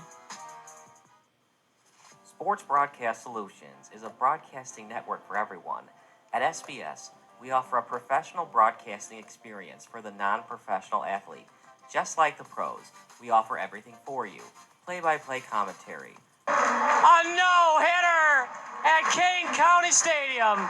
15 strikeouts, 1 walk, 1 error, and that's it. Color commentary, highlight reels, recruiting videos, and much, much more. Unlike our competitors, we zoom in on the action and always have a live scoreboard with a live time code. If you're ready to have your next sporting event feel like CBS Sports, then make sure to call Sports Broadcast Solutions today. Our phone number is 330-957-7653, or you can go online to sportsbroadcastsolutions.com. SBS, a broadcasting network for everyone. Missing your child's sporting event just plain stinks. But you don't have to worry about that anymore, thanks to Sports Broadcast Solutions. SBS is a live broadcasting network, as well as covering your on-demand needs, recruiting videos, highlight reels, and much, much more. We can broadcast live to any website, and we also post as much on-demand content as you need. For more information about SBS, check out our website at sportsbroadcastsolutions.com. Sports Broadcast Solutions, a broadcasting network for everyone. Sports Broadcast Solutions is a broadcasting network for everyone. Let SBS broadcast your sporting event. We have experience and can generate excitement and permanent digital memories for your team. Tonight. That time, finally a goal for the Stampede! We have professional videographers using high-definition modern-day cameras, color analysts, and play-by-play announcers with state-of-the-art, classy graphical scoreboards to keep you updated. Plus, we have commercials to advertise your team, club, or sponsor, and us. Plus, we do pregame and postgame interviews. Hi, everybody, and welcome to the Postgame Show brought to you by Marion Central Catholic. My name's Kyle Smith. Well, my name doesn't matter. These young ladies matter. It's senior night as the Hurricanes win a battle down the stretch, 48-46. Hi, I'm Terry Kramer. I swim 50 breast, 50 free, and 100 back. Whatever your sports broadcast needs, we are at sportsbroadcastsolutions.com. Check us out and become part of the digital sporting world. Sports Broadcast Solutions is a broadcasting network for everyone. Instead of spending hundreds or thousands with all these college recruiting sites, let us put together your college highlight reel. For just a fraction of your potential college scholarship and significantly less than these recruiting services, we got this. In addition, we put together highlight reels for teams, including high school, your club team, or travel team. My teammate gave me a great pass, and I just took it. The other team slashed me, took the opportunity, saw where the goalie was weak, and I just shot it there. Solon, O'Connor, and Marsh back on defense. And Marsh gets a blowout. We got a breakaway at 2-0. A shot, and a goal! So 3-3. The power play was officially over. Whatever your sports broadcast needs, check us out at sportsbroadcastsolutions.com. Check us out and become part of the digital world. Sports Broadcast Solutions is a broadcasting network for everyone. For those of you who would like to broadcast or live stream your event, or maybe make a highlight tape, but would like a sponsor to fund the event, SBS has a myriad of ways to advertise your sponsor during our broadcasts. We have commercials. We have on-air reads by the announcers. Albatross Physical Therapy and Wellness specializes in pain-free. We have graphics, and we have watermarks. Finally, Sports Broadcast Solutions can create a commercial for you or your sponsor. Whatever your sports broadcast needs, we are at sportsbroadcastsolutions.com. Check us out and become part of the digital sporting world.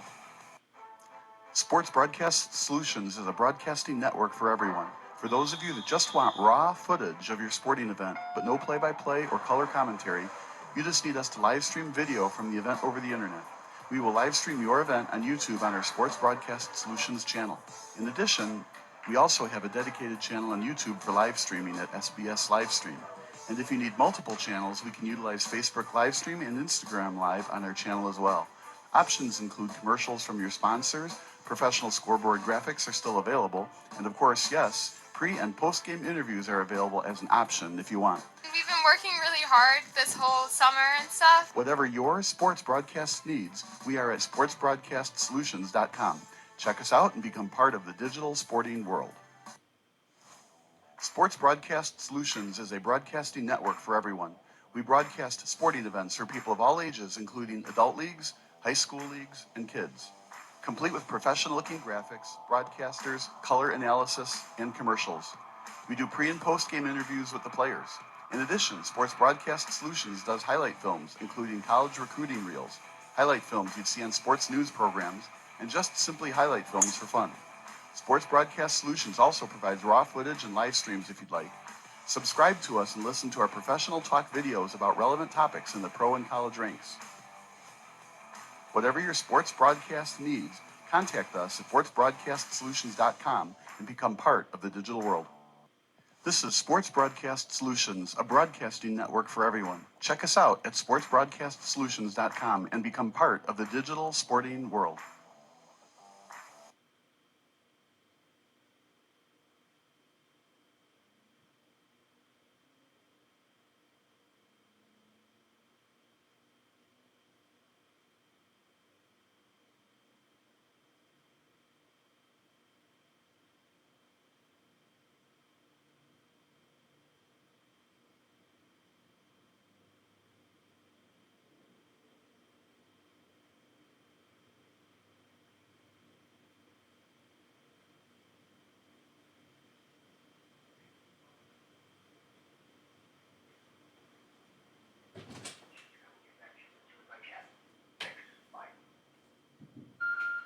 Hey Eric, it's Kyle.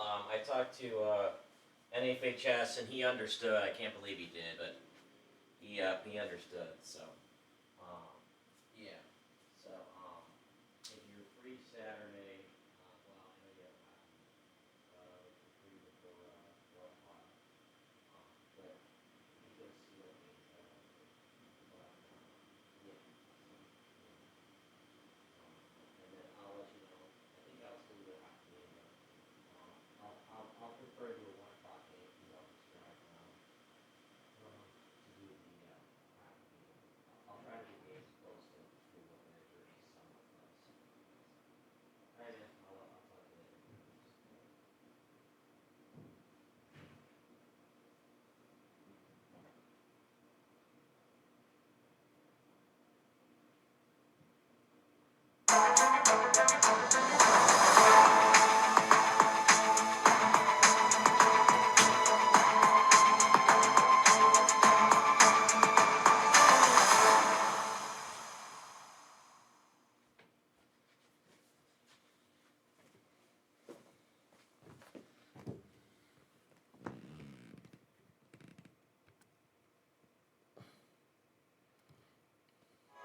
Sports Broadcast Solutions is a broadcasting network for everyone. SBS offers live telecasts on channel 59.3, YouTube, or Twitch. We include pre- and post-game interviews with the players. You know, I started in the locker room. All the boys are getting going before the game and stuff, and we kind of found a little click at the beginning of the game, so I think that's what got us going. We also include digital live statistics, play-by-play commentary, team highlight reels, and even more than that. Go online to sportsbroadcastsolutions.com or search Sports Broadcast Solutions on YouTube. SBS, a broadcasting network for everyone. Sports Broadcast Solutions is a broadcasting.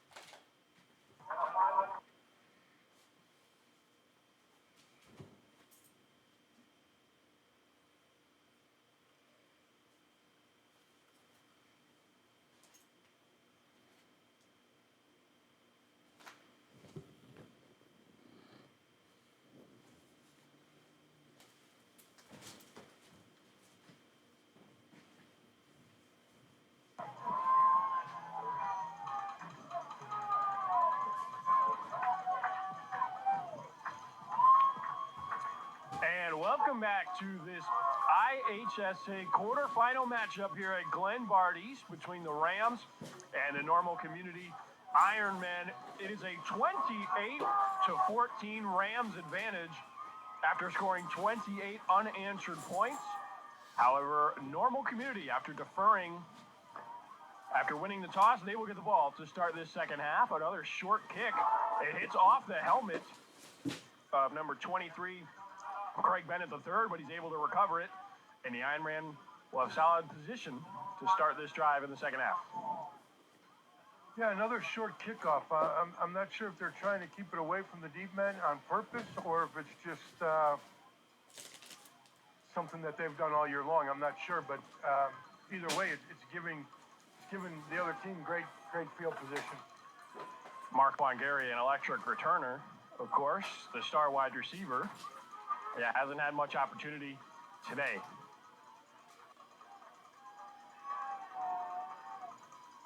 Kyle Beatty back to take the snap. He hands it off to his man, Tommy Davis, bounces off the tackle, and this is turning into a nice run down the sideline, the 40, the 30, the 20. Can he get there? He's gone! One play, one touchdown, and Normal's back within one score. Well, and there you go. He turned a play that was doomed to be a stuff into a touchdown. I mean, he ran up the middle and there was nowhere to go, and he bounced it outside. And once he got to the edge, he turned on that speed and he was gone. That was a star making a star play right there, as you mentioned. Pushed behind the line of scrimmage, and he manages to bounce it out for a well over 60-yard touchdown run. And the extra point is good. Normal Community, after not scoring their 2 touchdowns in the first few minutes, they're back on it in a big way. The first play of the second half. Yep, one play, and now it's down to a 7-point deficit for Normal. So see what Glenbard can answer with. Quite a way to. It shows a lot about the Normal Community team they have over there. The punches that Glenbard East threw after they went down 14-0, especially right at the end of the half. That was long touchdown catch by Chris Renford. For the Ironmen to come out right away like that in the second half shows a lot about the team they have over there and the desire they have to win this game and move on to the semifinals. Well, it does. Both teams have been down, and neither one of them are thrown in the towel. They're going to battle till the end. This is going to be a great game, and it's going to come down to, like we've talked about, the mistakes and the turnovers. 28-21, Glenbard East. Amonte Cook back to receive the kick. And he's going to be taken down just short of the 30-yard line.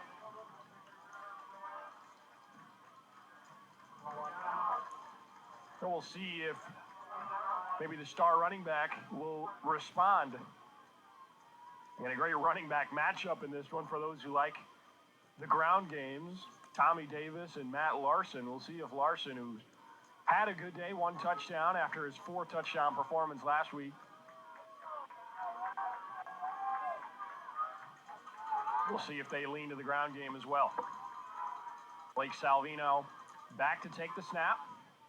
And he's going to throw this one, and it's picked off! Brady Augustine has got it. And the Ironmen have completely shifted the momentum in this one. This was just like the game started. A touchdown, interception.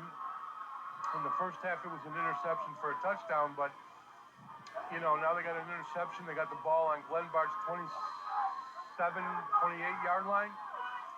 So great field position to march in and tie this game up.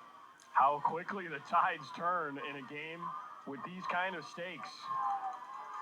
You know, no matter what the score is, neither side is going to get down or give up. And the Ironmen have quickly turned the tides of this one. We'll see if they can cash in on their 28-yard line. 1st and 10. Kyle Beatty drops back to pass, and it's off the hand. I believe that's Binion, the tight end. William Binion. Again, that was a risky throw. He threw into double coverage. I know the receiver's tall, but you're throwing into double coverage, and you're just asking for bad things to happen. You got the interception you're referring to. Right. A tough start for Blake Salvino, his 2nd interception of the day. The first, of course, a pick 6. Now 2nd and 10 for Kyle Beatty. Gives it to his running back, Davis, and this time it's only a gain of a couple.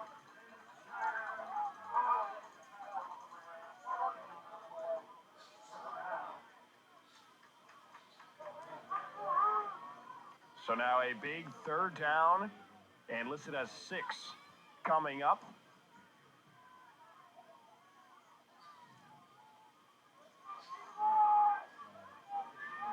Beatty looking towards his sideline.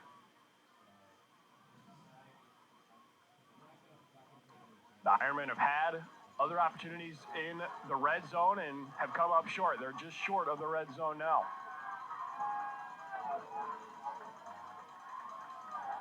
Drops back to pass it. It's caught, and it looks like he's got the 1st down. That's number 33, Dexter Nijkamp. He's been targeted a few times, finally comes up with the catch, and that's a big one for a 1st down. Oh, that's huge play. Huge play. I mean, I think they were in 4-down territory the way it was, but to get the 1st down, extend the drive, that's what they needed to try and tie this game up. So you'd think if they had maybe come up short by a couple of yards as opposed to a field goal, you think they would have gone for it there on 4th down? I think they would have gone for it. No field goal attempts thus far on the day, on either side. Looking at their kicking game, I'm not sure if they have a kicker strong enough from where they were. So 1st and 10 on the 14. Beatty is going to run with it to his left, and the spin move, but it doesn't take him anywhere. You know, and I don't supposedly claiming to be an up-tempo, fast-paced offense. They're really slowing themselves down. They're running a no-huddle, but they're not in the red zone in particular. They're looking to the sideline. Yeah. They're waiting, running the play clock almost all the way down. 9:28 to play in this 3rd quarter. The Ironmen already with an opportunity to tie it, and it looks like the hard count worked once again. Encroachment. That's the 2nd time Glenbard has been drawn offside defensively. That just cannot happen. Now instead of 2nd and long, it brings up 2nd and very short. That hard count can be a killer. You see it every week at every level in the sport of football. Some teams can handle it better than others. Beatty back to pass. He's got a man in the end zone. Did he come down with it? I believe it's called incomplete. That was for Austin. Ivorian Austin. that was a risky throw on Normal's part too, because there was a double coverage there, and he didn't put it in a position where the defenders could not get it. They had a chance. Boston actually the shortest of the pass catchers at 6 feet tall, but he got up for that one. 3rd and 2 for the Ironman. Davis takes it in stride, and he takes it into the end zone for 6. Back-to-back touchdowns for Tommy Davis. And the Ironmen are an extra point away from tying this at 28. Well, there's no shortage of scoring in this game. Punches being thrown back and forth. And now very early in this second half, we are tied up at 28. Took 3 minutes. And you're right, just like the start of the first half. Took about 3 minutes or so in the first half, as the extra point is good, for Normal to score 2 touchdowns, one on offense, one on defense, and it's the same thing here. We're tied up at 28.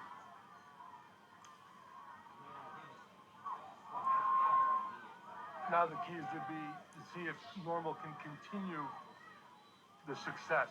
The first half they got up 14-0, and then they shut down. And Glenbard turned it on and scored 28 points. So we'll see if Glenbard can answer, and we'll see if Normal can keep the streak going. So exactly, the Rams, have been knocked down once again. But that end of the first half touchdown looming large. Otherwise, they'd be down right now. We're knotted up at 28. We'll see if they can respond like they did in the first. Their lone drive of the second half, a 1-play interception. The second of the day from Zalvino. See if he can bounce back.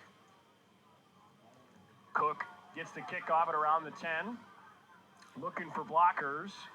And he's not going to find any. He is corralled down. Lost some yardage there as well.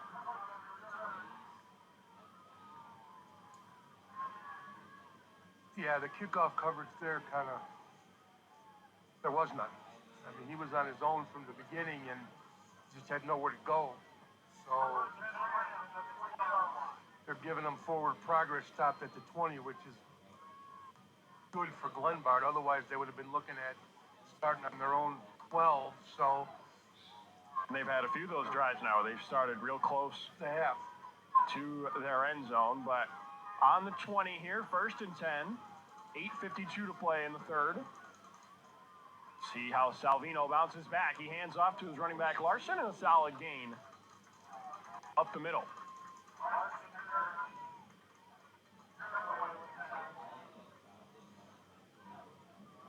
And Salvino, outside of the 2 turnovers, has had a good day. Multiple plays of over 60-yard touchdown passes. Has gotten all of his wide receivers involved on the day. Touchdowns by Cook and Renford in the first half. Another handoff to Larson here, but this one is not going anywhere. Stuffed at the line. Normal was ready for that one, that's for sure. They shut that down.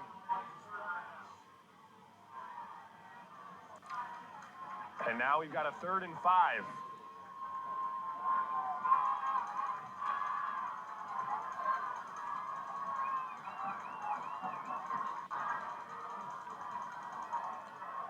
Salvino back to take the snap, has Larson with him. He throws, and it's complete, but he's tackled short of the line to gain. Or is he? They're going to call it a first down. Wow, that was... I spoke too soon.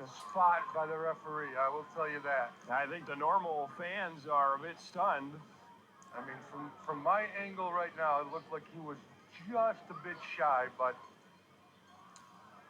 that's the advantage of playing at home. Well, it's a 1st down and 10. The drive stays alive. Salvino back to pass once again, and it was deflected, it looked like, and incomplete. That's a catch he's got to make. I mean, he was kind of wide open there. You got to bring that ball in. Tie ball game, third quarter, you got to make that catch. So now 2nd and 10, 7 minutes and 11 seconds to play in this third quarter.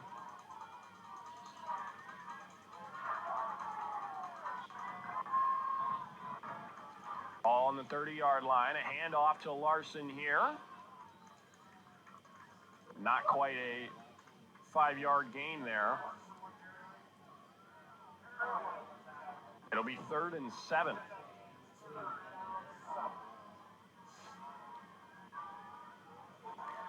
You know, these third and long, 3rd and 5, 6, 7 are, I think, tough play calls for an offense that is run heavy.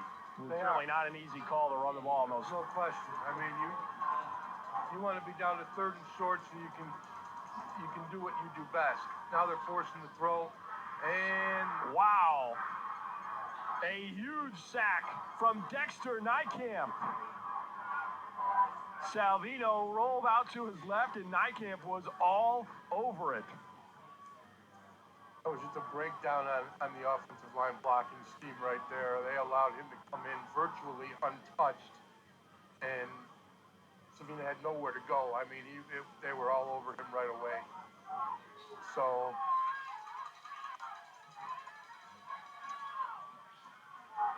it's going to be a punt for the Rams. A very high snap. Does he have time to get it off? He does not. That's Jackson Eimer blocking the punt and corralling it in the end zone. Normal has the lead. And their sideline is going nuts. Wow. Well, now we've really seen it all. Touchdowns in all phases of the game, including now special teams, to put the Ironmen for now up 34-28. And Beatty, the quarterback and punter, really had no shot on that one. No, he did not. I mean, there was no blocking. Again, their blocking has been breaking down, and you know it's hurting the offense because he's got nowhere to run, nowhere to throw, in just over 6 minutes, 3 touchdowns. The Ironmen have scored 21 points and have taken a 7-point lead. 5:47 to go in this third quarter. This could come down to last man standing with the ball. I mean, it's been that kind of game.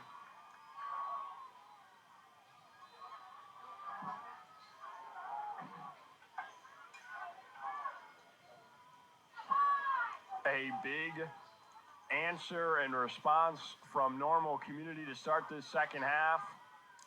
And now Glenbard East. We may be reaching the point where, you know, this is the game for Glenbard East with the way Normal's looking right now. But again, these games turn on a dime. They really do. They do turn on a dime, but I'll tell you, Normal went in at halftime and they had the answer. I mean, yeah, whatever the speech was worked. Whatever the speech was worked. We should get that in writing and bottle it up. Yeah. It worked. They came out, 3 touchdowns, and here we go. Now let's see what Glenbard can respond, being down 7 now. Larson back to receive the kick, and a nice return, but did he lose it? Who's got the loose ball? Larson gave it up, and it looks like the Rams will retain possession. Almost a big mistake there. That would have been a huge mistake.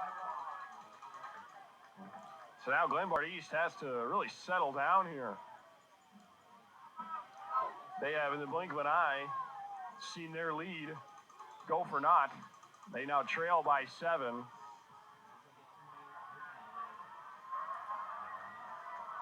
the Holden sideline quiet. Larson gets the handoff here and a nice gain of about 4.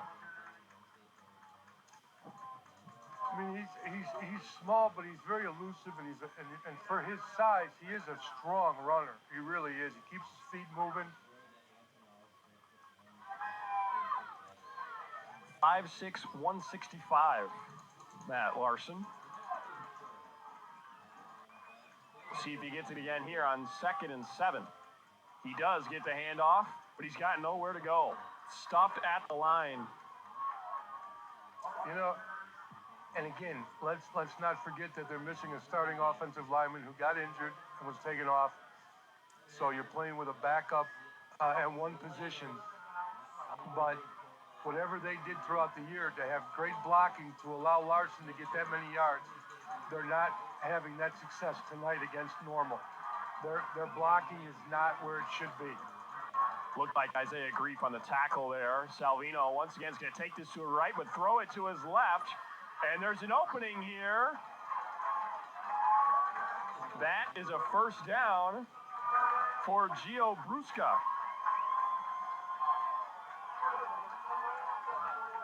They had another key third down and long conversion there for the Rams, a couple on the day. And they needed that bad. Keep the drive alive. They did. And the longer they can keep the clock running is to their benefit. Use as much time as you can. Punch the ball in the end zone. Right now, the key is to keep the ball away from Normal's offense. Gain of about 2 for Larson there. Looks like they're going to give him 3. Second down and 7. And it's mostly what we've seen from Larson. A few big runs from him, particularly on the 1 touchdown drive. A run of nearly 70 yards before he scored the touchdown. But otherwise, Normal has done about as good a job as they can to contain the star runner he is. He gets another handoff here, and once again, just a couple more yards to gain, but gets him closer to the first down. Well, that's what Normal's head coach said they got to do. They've got to contain Larson, and they've done a good job of that so far. They really have.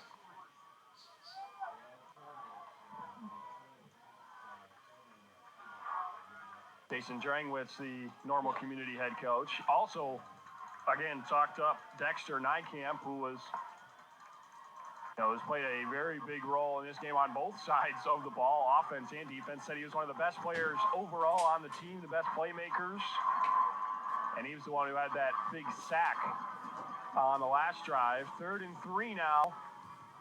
And it's going to be another handoff. And he looks short. They went with the run on 3rd and 3. And they're just shy of midfield. Looks like they're a good 1.5 yards short of the first down. We'll see what the call is from the Glenbard East sideline.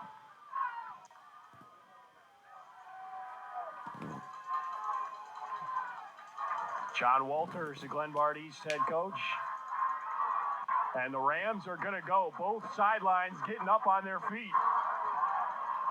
4th down and about 1.5. Just over 2 minutes to play in this 3rd quarter.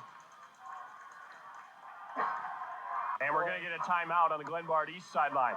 I think Glenbard East tried to pull a playbook out of Normal, see if they can get a hard count and draw them off for the first down, but it didn't work. So the smart move right now on Glenbard's side would be to punt the ball and try and pin Normal deep, get a good stop, and then get some good field position on your next possession. We'll keep it here over the timeout. So you don't think they should go for it here on 4th? No, again, less than 2. Too early yet. They're only down by 7. They've got time. And if you don't get it, you're giving Normal great field position again. Yeah. And right now, the last thing you want to do is give Normal good field position. So if it was me, I'd punt the ball, try and punt it, and get as deep as I can and pin them as deep as I can, and see what we can do. But they've got a little more space to punt this time, or they would, but it looks like they are going to go. 4th and 2 from the 48-yard line, trying to get to midfield. Here's the snap. They're going to run it with Larson again. He spins off, and he's not going to get there. He's tackled behind the line, and the Ironmen come up with the stop. It's a turnover on downs. Yeah, I mean, that's just what I was saying. I mean, if you don't get it, they're in great field position. So you got to play the averages, and sometimes you got to, do what looks good on paper, I guess, what we coaches say, and you just punt the ball and try and pin them in deep, hope for a 3 and out, and then you get the ball in this position. But now they need a big stop from their defense. 35-28. Normal Community leads. 1:59 to go in this third quarter. Tommy Davis is going to get the first handoff. And a good stop there from the Rams defense.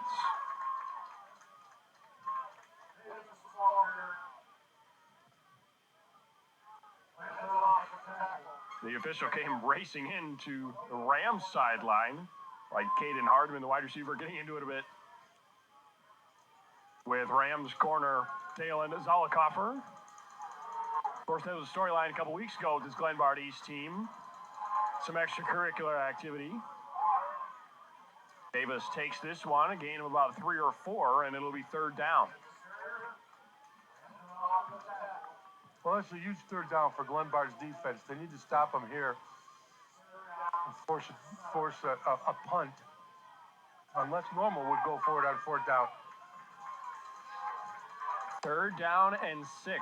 A minute to play in this third. The Rams looking for a huge stop. Tried the hard count again, did Beatty.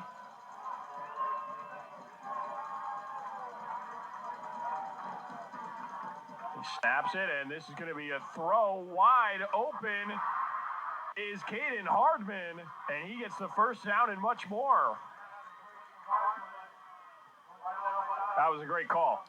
That was a perfect call. Perfect offensive call. Caden Hardman, the senior wide receiver, getting involved for the first time today. 257 yards on the season, a couple of touchdowns.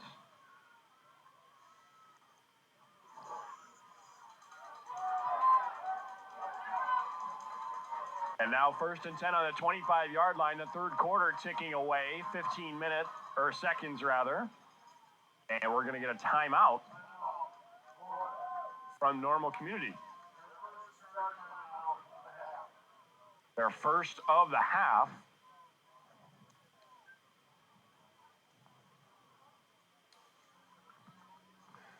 Talk about the use of the timeout there. I would say, you're about to be at the end of the third quarter, 14 seconds to go. What do you think is going through the head of the sideline over there? Well, not being down there, I'm not sure, because I could see if the wind was at their back and they wanted to try and get another play in using the wind, but it doesn't look like it's real windy looking at the trees from up here. Yeah. So why they wouldn't have let it run and just run it on the other end, I don't know. And again, I don't know why they didn't use the timeout, so I'm not sure. So 14 seconds to play. 1st and 10, a jet sweep here with Marquand Gary, and he's going to be tackled short of the 20. He stays in bounds. So now the third quarter, it looks like he's going to tick away. And what a third quarter it was for the Ironmen. 21 unanswered points, puts them up 35-28. We're going to take a break here on the NFHS network before what should be a thrilling fourth quarter. Stay with us.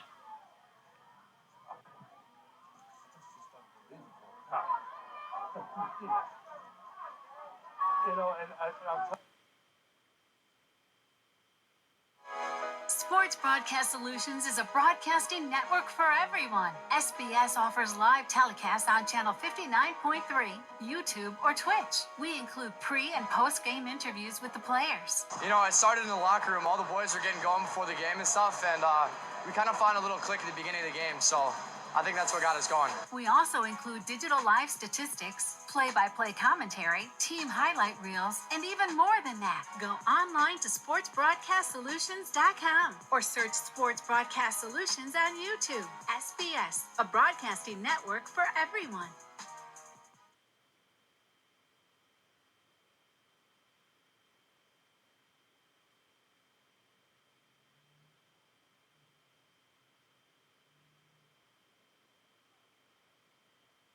The sun goes down and it's getting a little chilly.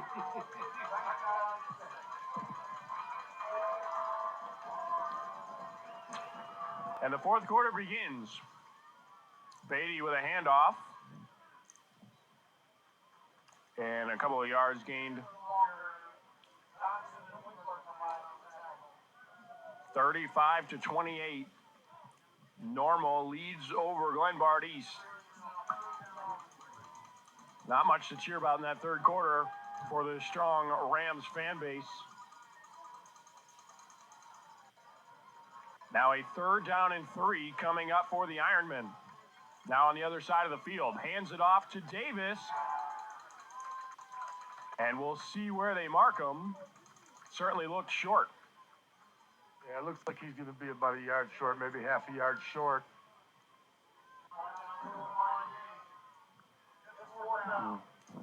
It is 4th down and 1 to go. And no question about it, the Ironmen are going for it. Up by 7, not looking for the field goal. Hands it off to Davis, and we'll see where they mark him. A dog pile. The Rams certainly confident they got the stop.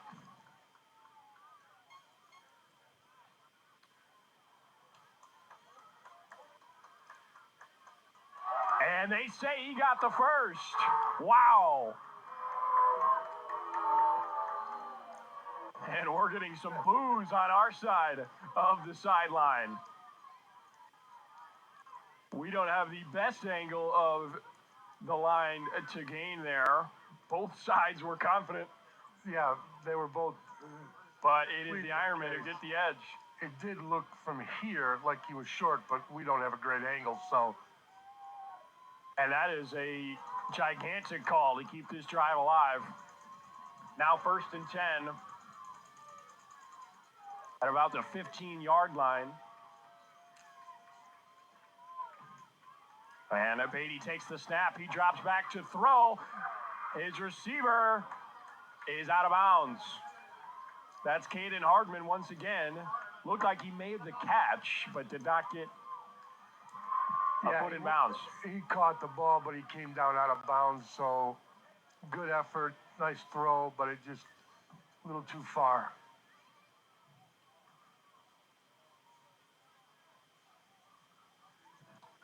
So now 2nd and 10. 10 minutes to play in this 4th quarter. Normal looking for a huge 2-score advantage. Hands it off to Tommy Davis. Or I beg your pardon. That is number 21, Kalen Taylor, RB2 for this Ironman squad. Gain of 3 that time for Taylor. Makes it 3rd down and 7 from the 12. Well, if nothing else, the Ironmen certainly taking some time off the clock in this 4th quarter. Well, and that's a good strategy. 3rd and 7 to go. 80 back to pass, getting pressured well beyond the line of scrimmage, and he throws it away. A good job from the quarterback to get it out of his hand under heavy pressure. But now the Rams fans looking for intentional grounding. Not sure if they're going to get it. No, he had rolled out of the pocket, and there was a receiver in the general area. So looks like they're going to go for a field goal here. This might be the first one we've seen. So first field goal attempt of the day coming up here.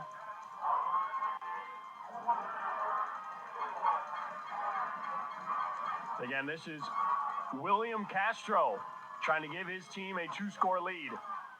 He gets it up, and it is good. Castro gives the Ironmen a 10-point lead. With 9:18 to go. Well, now Glenbard has to have a little more sense of urgency because now you're 2 scores down. And with the way this game was going, who would have thought the field goal would be exactly what puts one team over the edge? Especially with the kickoffs we've seen in this one today. But now 38-28, 9:18 to go, and now it's the Rams' turn to respond.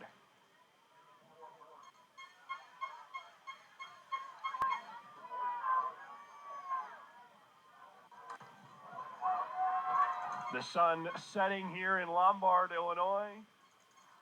The temperature dropping significantly in terms of feel, particularly here in the press box. Not that anyone cares about that.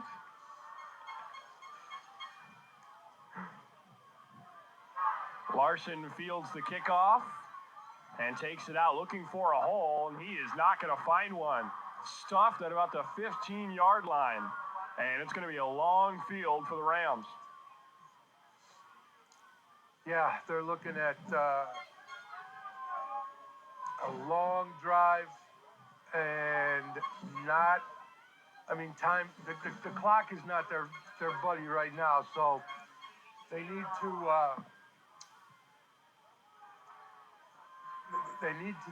to get in there quicker than using up the clock.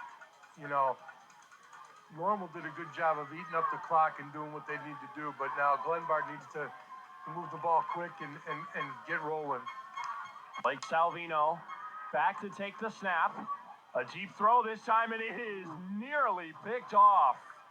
A diving attempt from Blake Potts. Yeah, I don't... Nearly came up with it off his hands. That would have been a pretty brutal blow.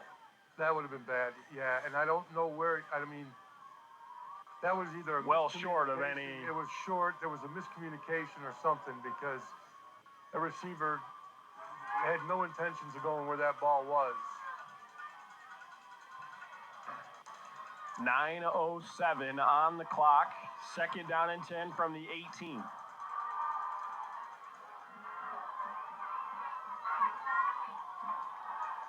And another pass here, and it is over the hands of Gio Brusca. You know, and again, when you're down by 10, that little slip screen is not what you need to get. I mean, you got to start throwing downfield and toward the sideline. They're facing a third down and 10 from the 18-yard line, when they cannot afford a 3 and out with this field position. Looking for a big play, facing pressure, Salvino goes deep to Cook, and it is just long. Even with Cook's speed, he couldn't get there. And it's now 4th and 10. Yeah, that was just overthrowing. I mean, he's had a few underthrown, and now he's got an overthrown. You just got to find that middle ground there and connect. And they don't have to go for the home run ball all the time, but a nice, you know, 8 to 12 yard gain each time would be nice to see. Blake Salvino back to punt. And he gets a very short one off. The bounce helps out a little bit. The Ironmen will be at about the 51. With great field position once again, and looking to put this game out of reach. That might be why they went for it on 4th down, because the punts are not, I mean, thank God they got that roll. Otherwise, you'd have been looking at the ball about the 38-yard line. 42 maybe. Let's go Iron chants ringing out from the other side of the field. The Normal community fan base traveling well. Just under a 2-hour trip. And now the Ironmen trying to put this one away. 8:48 to play in this 4th quarter. Plenty of time for Glenbard East, but they need a big stop here. Play clock down to 2 for Beatty. He gets the snap off. And the pass is good to Marquand Gary. And he's to be just shy of a 1st down. First time we've said Gary's name in some time. The electric player he is. Makes a nice play there on 1st down. That was a good catch, good run. I think if he would have just kind of tucked his shoulder down, he might have got the 1st down instead of jumping up and trying to spin. But either way, it was a great catch and a good chunky yardage. Makes it short and very manageable.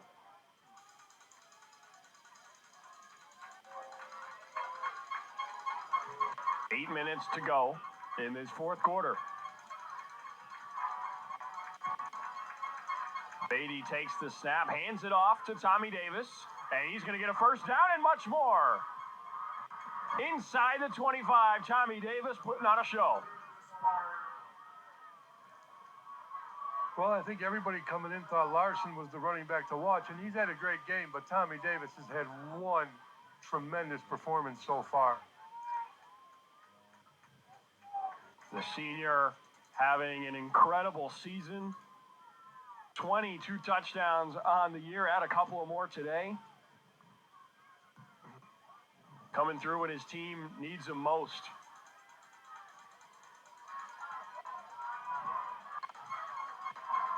And now the Ironmen with another great opportunity.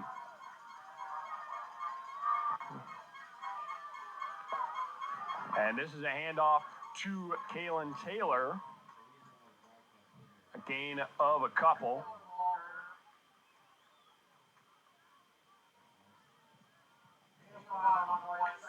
Gain of 5 makes it 2nd and 5.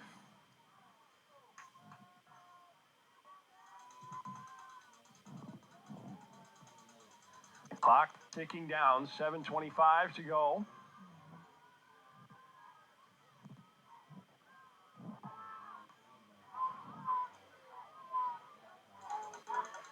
What a game it has been. Plenty left to be decided. Play clock down to 2. Beatty takes the snap and hands it to Taylor. And another good gain. We'll see if he's got enough for the first. Well, that is definitely Normal's offensive line winning the line of scrimmage, because that was just beautiful blocking, and it opened up right up the middle like an A-gap run. And it looks like he does have enough for the first. 1st and 10, it'll be on the 13. The Ironman RB2, Kalen Taylor getting involved.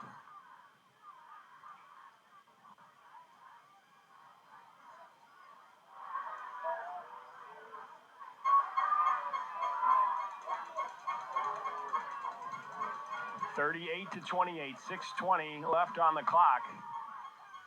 And this time Taylor's got nowhere to go. Stuffed at the line.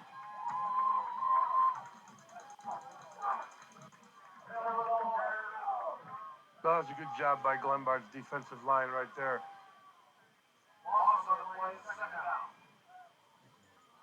They need to do that with a little more consistency if they need a chance to get back in this game. Every play for the Ironman, that play clock is just draining down. Looking to take time off the clock, and they're doing so successfully. 5:48 and ticking.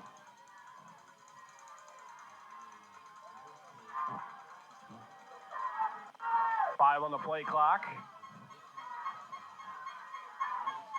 And a handoff here to Davis. He bounces it to the outside. He's got a chance in the end zone. He's in.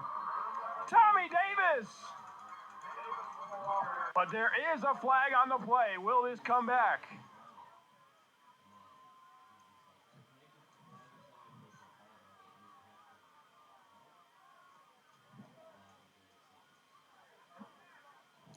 A block in the back on the Ironman offense, and that robs Tommy Davis of his 3rd touchdown of the day. And there we are with the mental mistakes. I mean, that could have put the ball game away, really. When you look at it, a 17-point lead would have been nice, but I actually believe that would have been his 4th of the day. But now it is 2nd and 21 on the 24-yard line, 5:31 on the clock. Makes the handoff, does Beatty, the throw to the end zone, wide open. Marquand Gary makes the catch.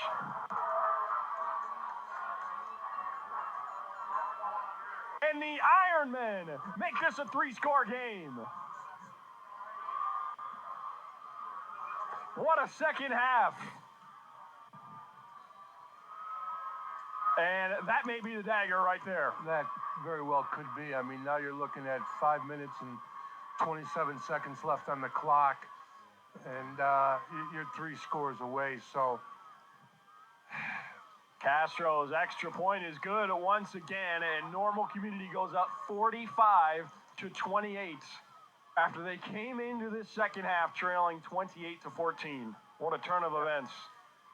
It really was. I mean, whatever adjustments they made at halftime and whatever speech that coach gave was just fantastic. Gold. Because they are just on fire, and Glenbard just can't seem to get their wheels turning and get a rhythm on offense. And almost nothing really in this entire second half.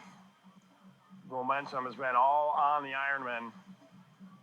Some mistakes from the Glenbard East side, of course, on the special teams touchdown. A couple penalties throughout the game. But in this second half, they have not been able to find anything that they had in the first half. No, offensively or defensively. I mean, both sides of the ball just they can't get a rhythm. They can't get the momentum switched to their side, so they're struggling right now. They're not out of it, but it's not looking good if they don't get some rhythm here real quick. 5:27 on the clock. Looks like McLean taking the kickoff, and that was a nice return out past the 30-yard line. Might have been the best return of the day. Backed up inside his own 5 as well when he caught it.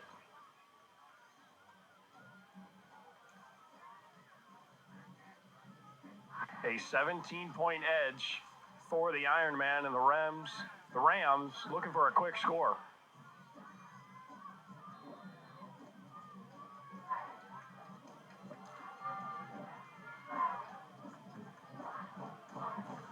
But the Ironmen coming on the road, certainly giving themselves, have put themselves in a good position here. Salvino dropping back to pass, and he's going to get sacked. Number 9, Antonio Montoya, in on the sack. You know, and that one you really want to credit Normal's secondary because they really had great coverage, and it just took too long. The offensive line was trying to hold their blocks, but he had nobody to throw the ball to, and it just took too long, and finally they got through. So in that kind of second half for Glenbard. 4:40 and ticking on the clock. 2nd and 13 from the 29. Salvino back to pass once again. He's got McLean open, and he makes the catch, and McLean's going to have a first down just shy of midfield. We'll see if the Rams start to hurry it up on offense. You know, they keep having the quarterback run to the sideline to get the play. They should call two at a time if he gets them, because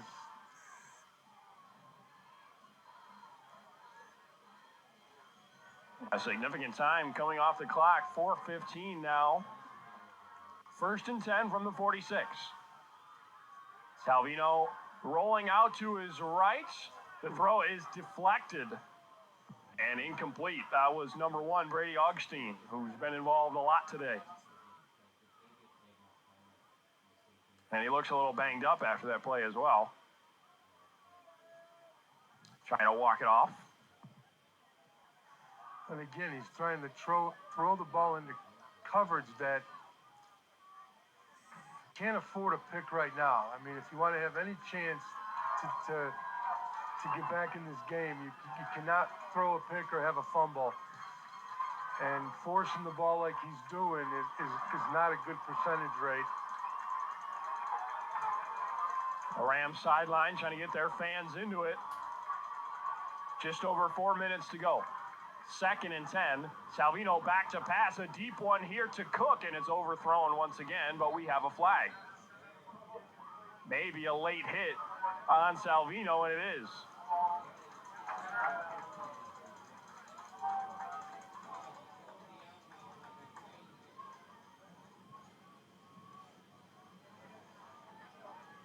So the Rams are going to get a first down from the penalty.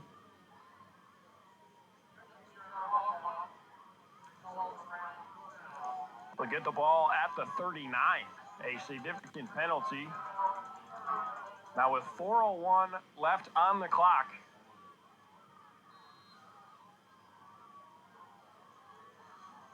Each side with 2 timeouts left. 1st and 10 coming up. Salvino back to pass, a deep one to Cook. He's wide open. A one-handed catch attempt goes off his hand out of bounds. Amante Cook wide open, and that would have been huge for the Rams. That would have been extremely huge. You know, and he had the right idea. I mean, put the ball in the right area. He just overthrew it. That may have been the same play that worked earlier in the game, that about 60-yard touchdown pass, the fade into the corner of the end zone. This time, Cook just a couple of steps behind the throw. Couldn't reel it in. Yeah, he just overthrew that little bit, and I'm not sure if it was the receiver stopping or what. He made an effort to try and go up and get it with one hand. He just couldn't pull it in. But, you know, that would have been huge for Glenbard. That would have put him down at about the 20, maybe the 18. And timeout taken by Normal Community here. Yeah, Salvino, particularly in this second half, has had probably 3 or 4 overthrows now, really slinging it, but missing some opportunities, particularly right there, which would have brought them within 10, about 4 minutes to play. Still a tough position regardless. yeah, he's had a couple of underthrown balls and a few overthrowing. You know, credit Normal's defense. I mean, they're getting pressure, they're getting good coverage, they're disguising their coverage as well. 3:56 to play, 2nd and 10 from the 39. Salvino once again with a deep ball, and this one's not close. Renford, the targeted receiver. And of course, you know, obviously, again, the storyline coming in for the Rams, Matt Larson, you know, is not able to be involved now with the comeback attempt for the Rams. No, you're not going to be able to run the ball with him down as much as you are unless you can get him involved in the passing game somehow. But Normal's doing a nice job disguising their coverage. I mean, they had a player on the line, and right before the snap, he dropped all the way back into the secondary. So, and this one is batted away, recovered by Larson, but Salvino dropped back for a deep ball. It was swatted away. Rams retain possession, but it's now 4th down and a lot. About midfield now are the Rams, and they need to get to the 29. A little beyond midfield, I should say.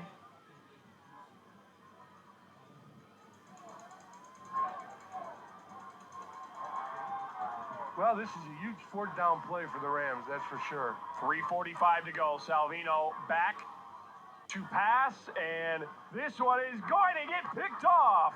Marquand Gary for the 2nd time in the game.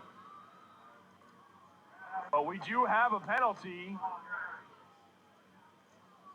There wasn't even celebration on the Normal sideline after the pick, so it may be on the defense here. We got to wait for the call.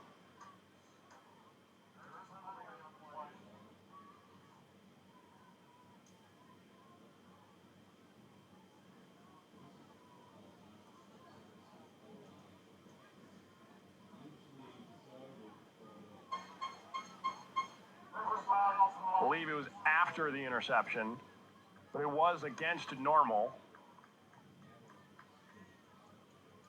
So it looks like the Ironmen are going to retain possession and probably put a pin in this one. Yeah, now you're looking at 3:33 to go in the game, even though they're deep. Glenbard has 2 timeouts left, but that's too deep of a hole to crawl out in 3 minutes. It's not impossible, but the way they're playing right now makes it very difficult. Very loud, I believe that we will win chants from the Normal student section.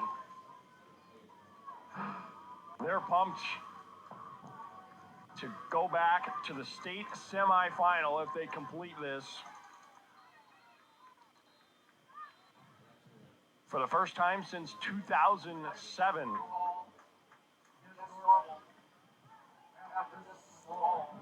delay of game there against Normal.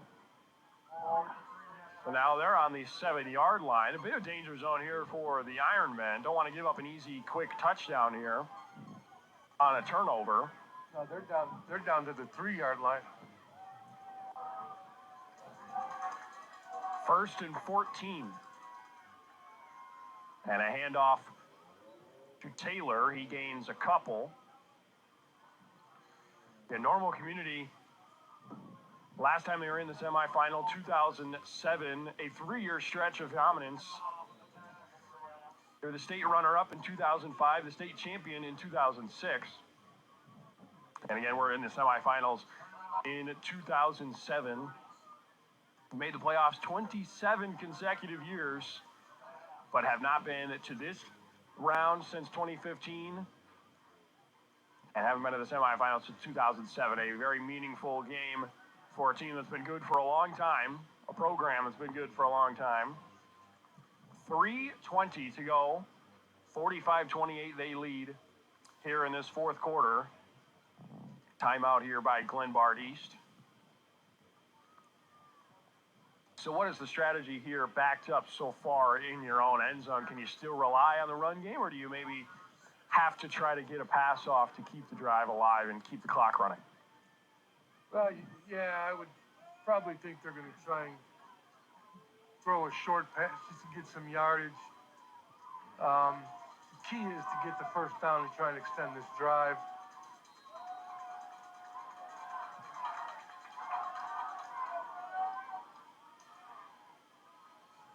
Run play to Taylor, and he is stopped. Credit Glenbard's defense, they're not giving up. Glenbard East takes their final timeout with 3:13 to play. It'll be a 3rd and 11. So the Ironmen would have to go for it if they want the first down here. Go for it as in a long pass attempt. Looks like whoever wins this game is going to face Downers Grove North. They beat Lincoln Way West. So would have been a nice little short commute for Glenbard, but I think it's going to be another 2-hour jaunt for one team or the other. I don't know where they're going to play, but Downers Grove North advancing to the Class 7A state semifinal, and right now looks like they'll be joined by Normal Community.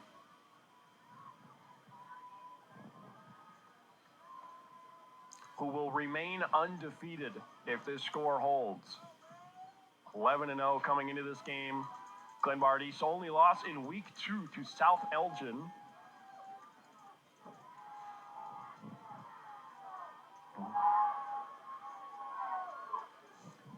A pass attempt here, number 33. And Dexter Nightcamp is gone. He gets the first down. He's going to pull up. No reason to push it all the way to the end zone. He is tackled around the 35.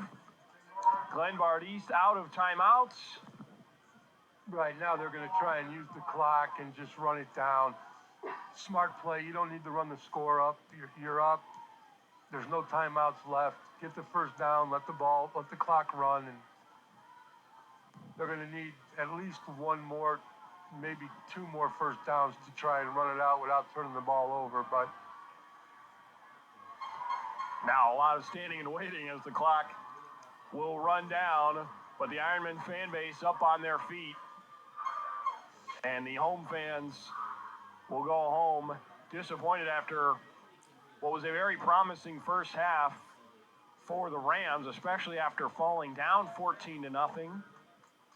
Storming ahead 28-14 with some thrilling touchdowns, both on the ground and through the air. But they're going to fall short here.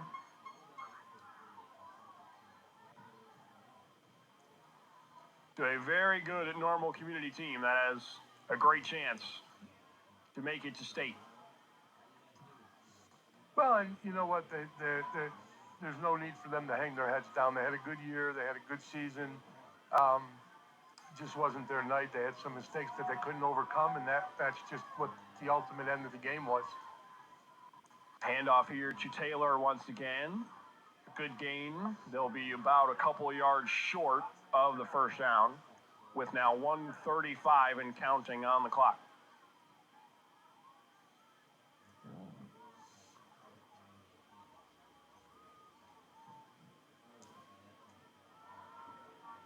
So the 2-hour drive worth it for these fans and a small student section as well, but making plenty of noise, making their presence felt today, even amongst a large Glenbard East crowd. And the Ironman season will roll on. A minute to go now, and this one is snapped, and they will get the first down. Taylor once again on the carry. And one more play will do it.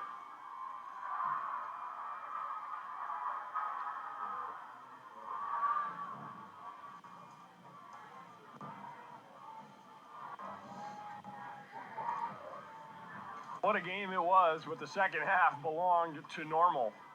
Shut out in the entire second half was Glenbard East. And now Final Four chants ringing in from the normal fans. Kyle Beatty takes a knee, and the Ironmen get to celebrate. 45-28, the Normal Community Ironmen take down the Glenbard East Rams, and they are moving on to the Class 7A state semifinal with an incredible second half performance. And what a game we had here, partner. It was a good game. I mean, both teams had big leads, and both teams fought to come back, overcame some adversity. In the end, after halftime, Glenbard just couldn't fight back. They just Normal came out second half and just dominated from kickoff to the end, and that was the end of the game. Some penalties hurt them a little bit here, and but that's going to be the game. I mean, the team that has the least amount of mistakes, the least amount of penalties and turnovers is going to win. So I got nothing to be ashamed of. They had a good season, and good luck to Normal the rest of the way. Absolutely, and the Glenbard East fans giving their team a hand for an incredible season. They finished 10-2 on the year. And again, winning their first playoff game since 2018 and reaching the quarterfinal round with a home game against a really good team, and they fall as the Ironmen go to an undefeated 12-0, and they will be in the Final Four. And they'll take on Downers Grove North next weekend in the Class 7A state semifinal. Ted, anything else from you before we wrap this one up? No, I think, like I said, it was a good game. It really was a good battle between two good teams. And unfortunately, second half, the wheels just kind of fell off for Glenbard. But overall, it was a good game. And like I said, we hope the young man that got hurt has a good recovery, speedy recovery. And we wish Normal the best of luck the rest of the way down the road there. Absolutely, good point as well. Well, for Matt Yazel and Ted Brom, as well as our technical director, Kyle Anderson, and our camera director, Bilal Kobo, thank you for tuning in to this broadcast brought to you by Sports Broadcast Solution, a broadcast network for everyone. That wraps it up. Once again, the final score, 45-28. Normal Community wins, and we'll see you next time. Thank you for watching. Sports Broadcast Solutions is a broadcasting network for everyone. SBS offers live telecasts on channel 59.3, YouTube, or Twitch. We include pre- and post-game interviews with the player. It started in the locker room. All the boys are getting going before the game and stuff, and we kind of found a little click at the beginning of the game, so I think that's what got us going. We also include digital live statistics, play-by-play commentary, team highlight reels, and even more than that. Go online to sportsbroadcastsolutions.com or search Sports Broadcast Solutions on YouTube. SBS, a broadcasting network for everyone.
almost get there.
pay your dues. You're in college machine, right?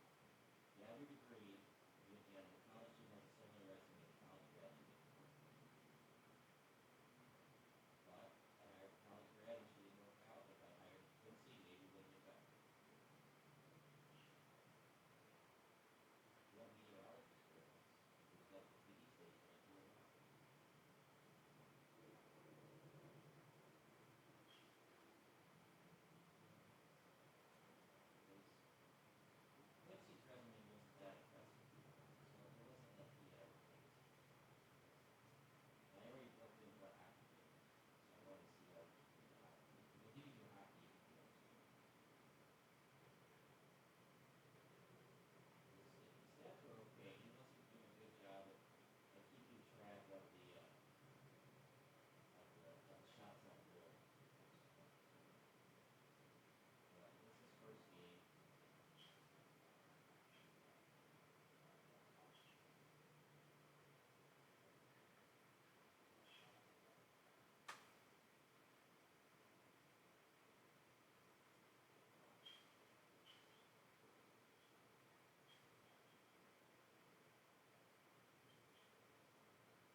have the name.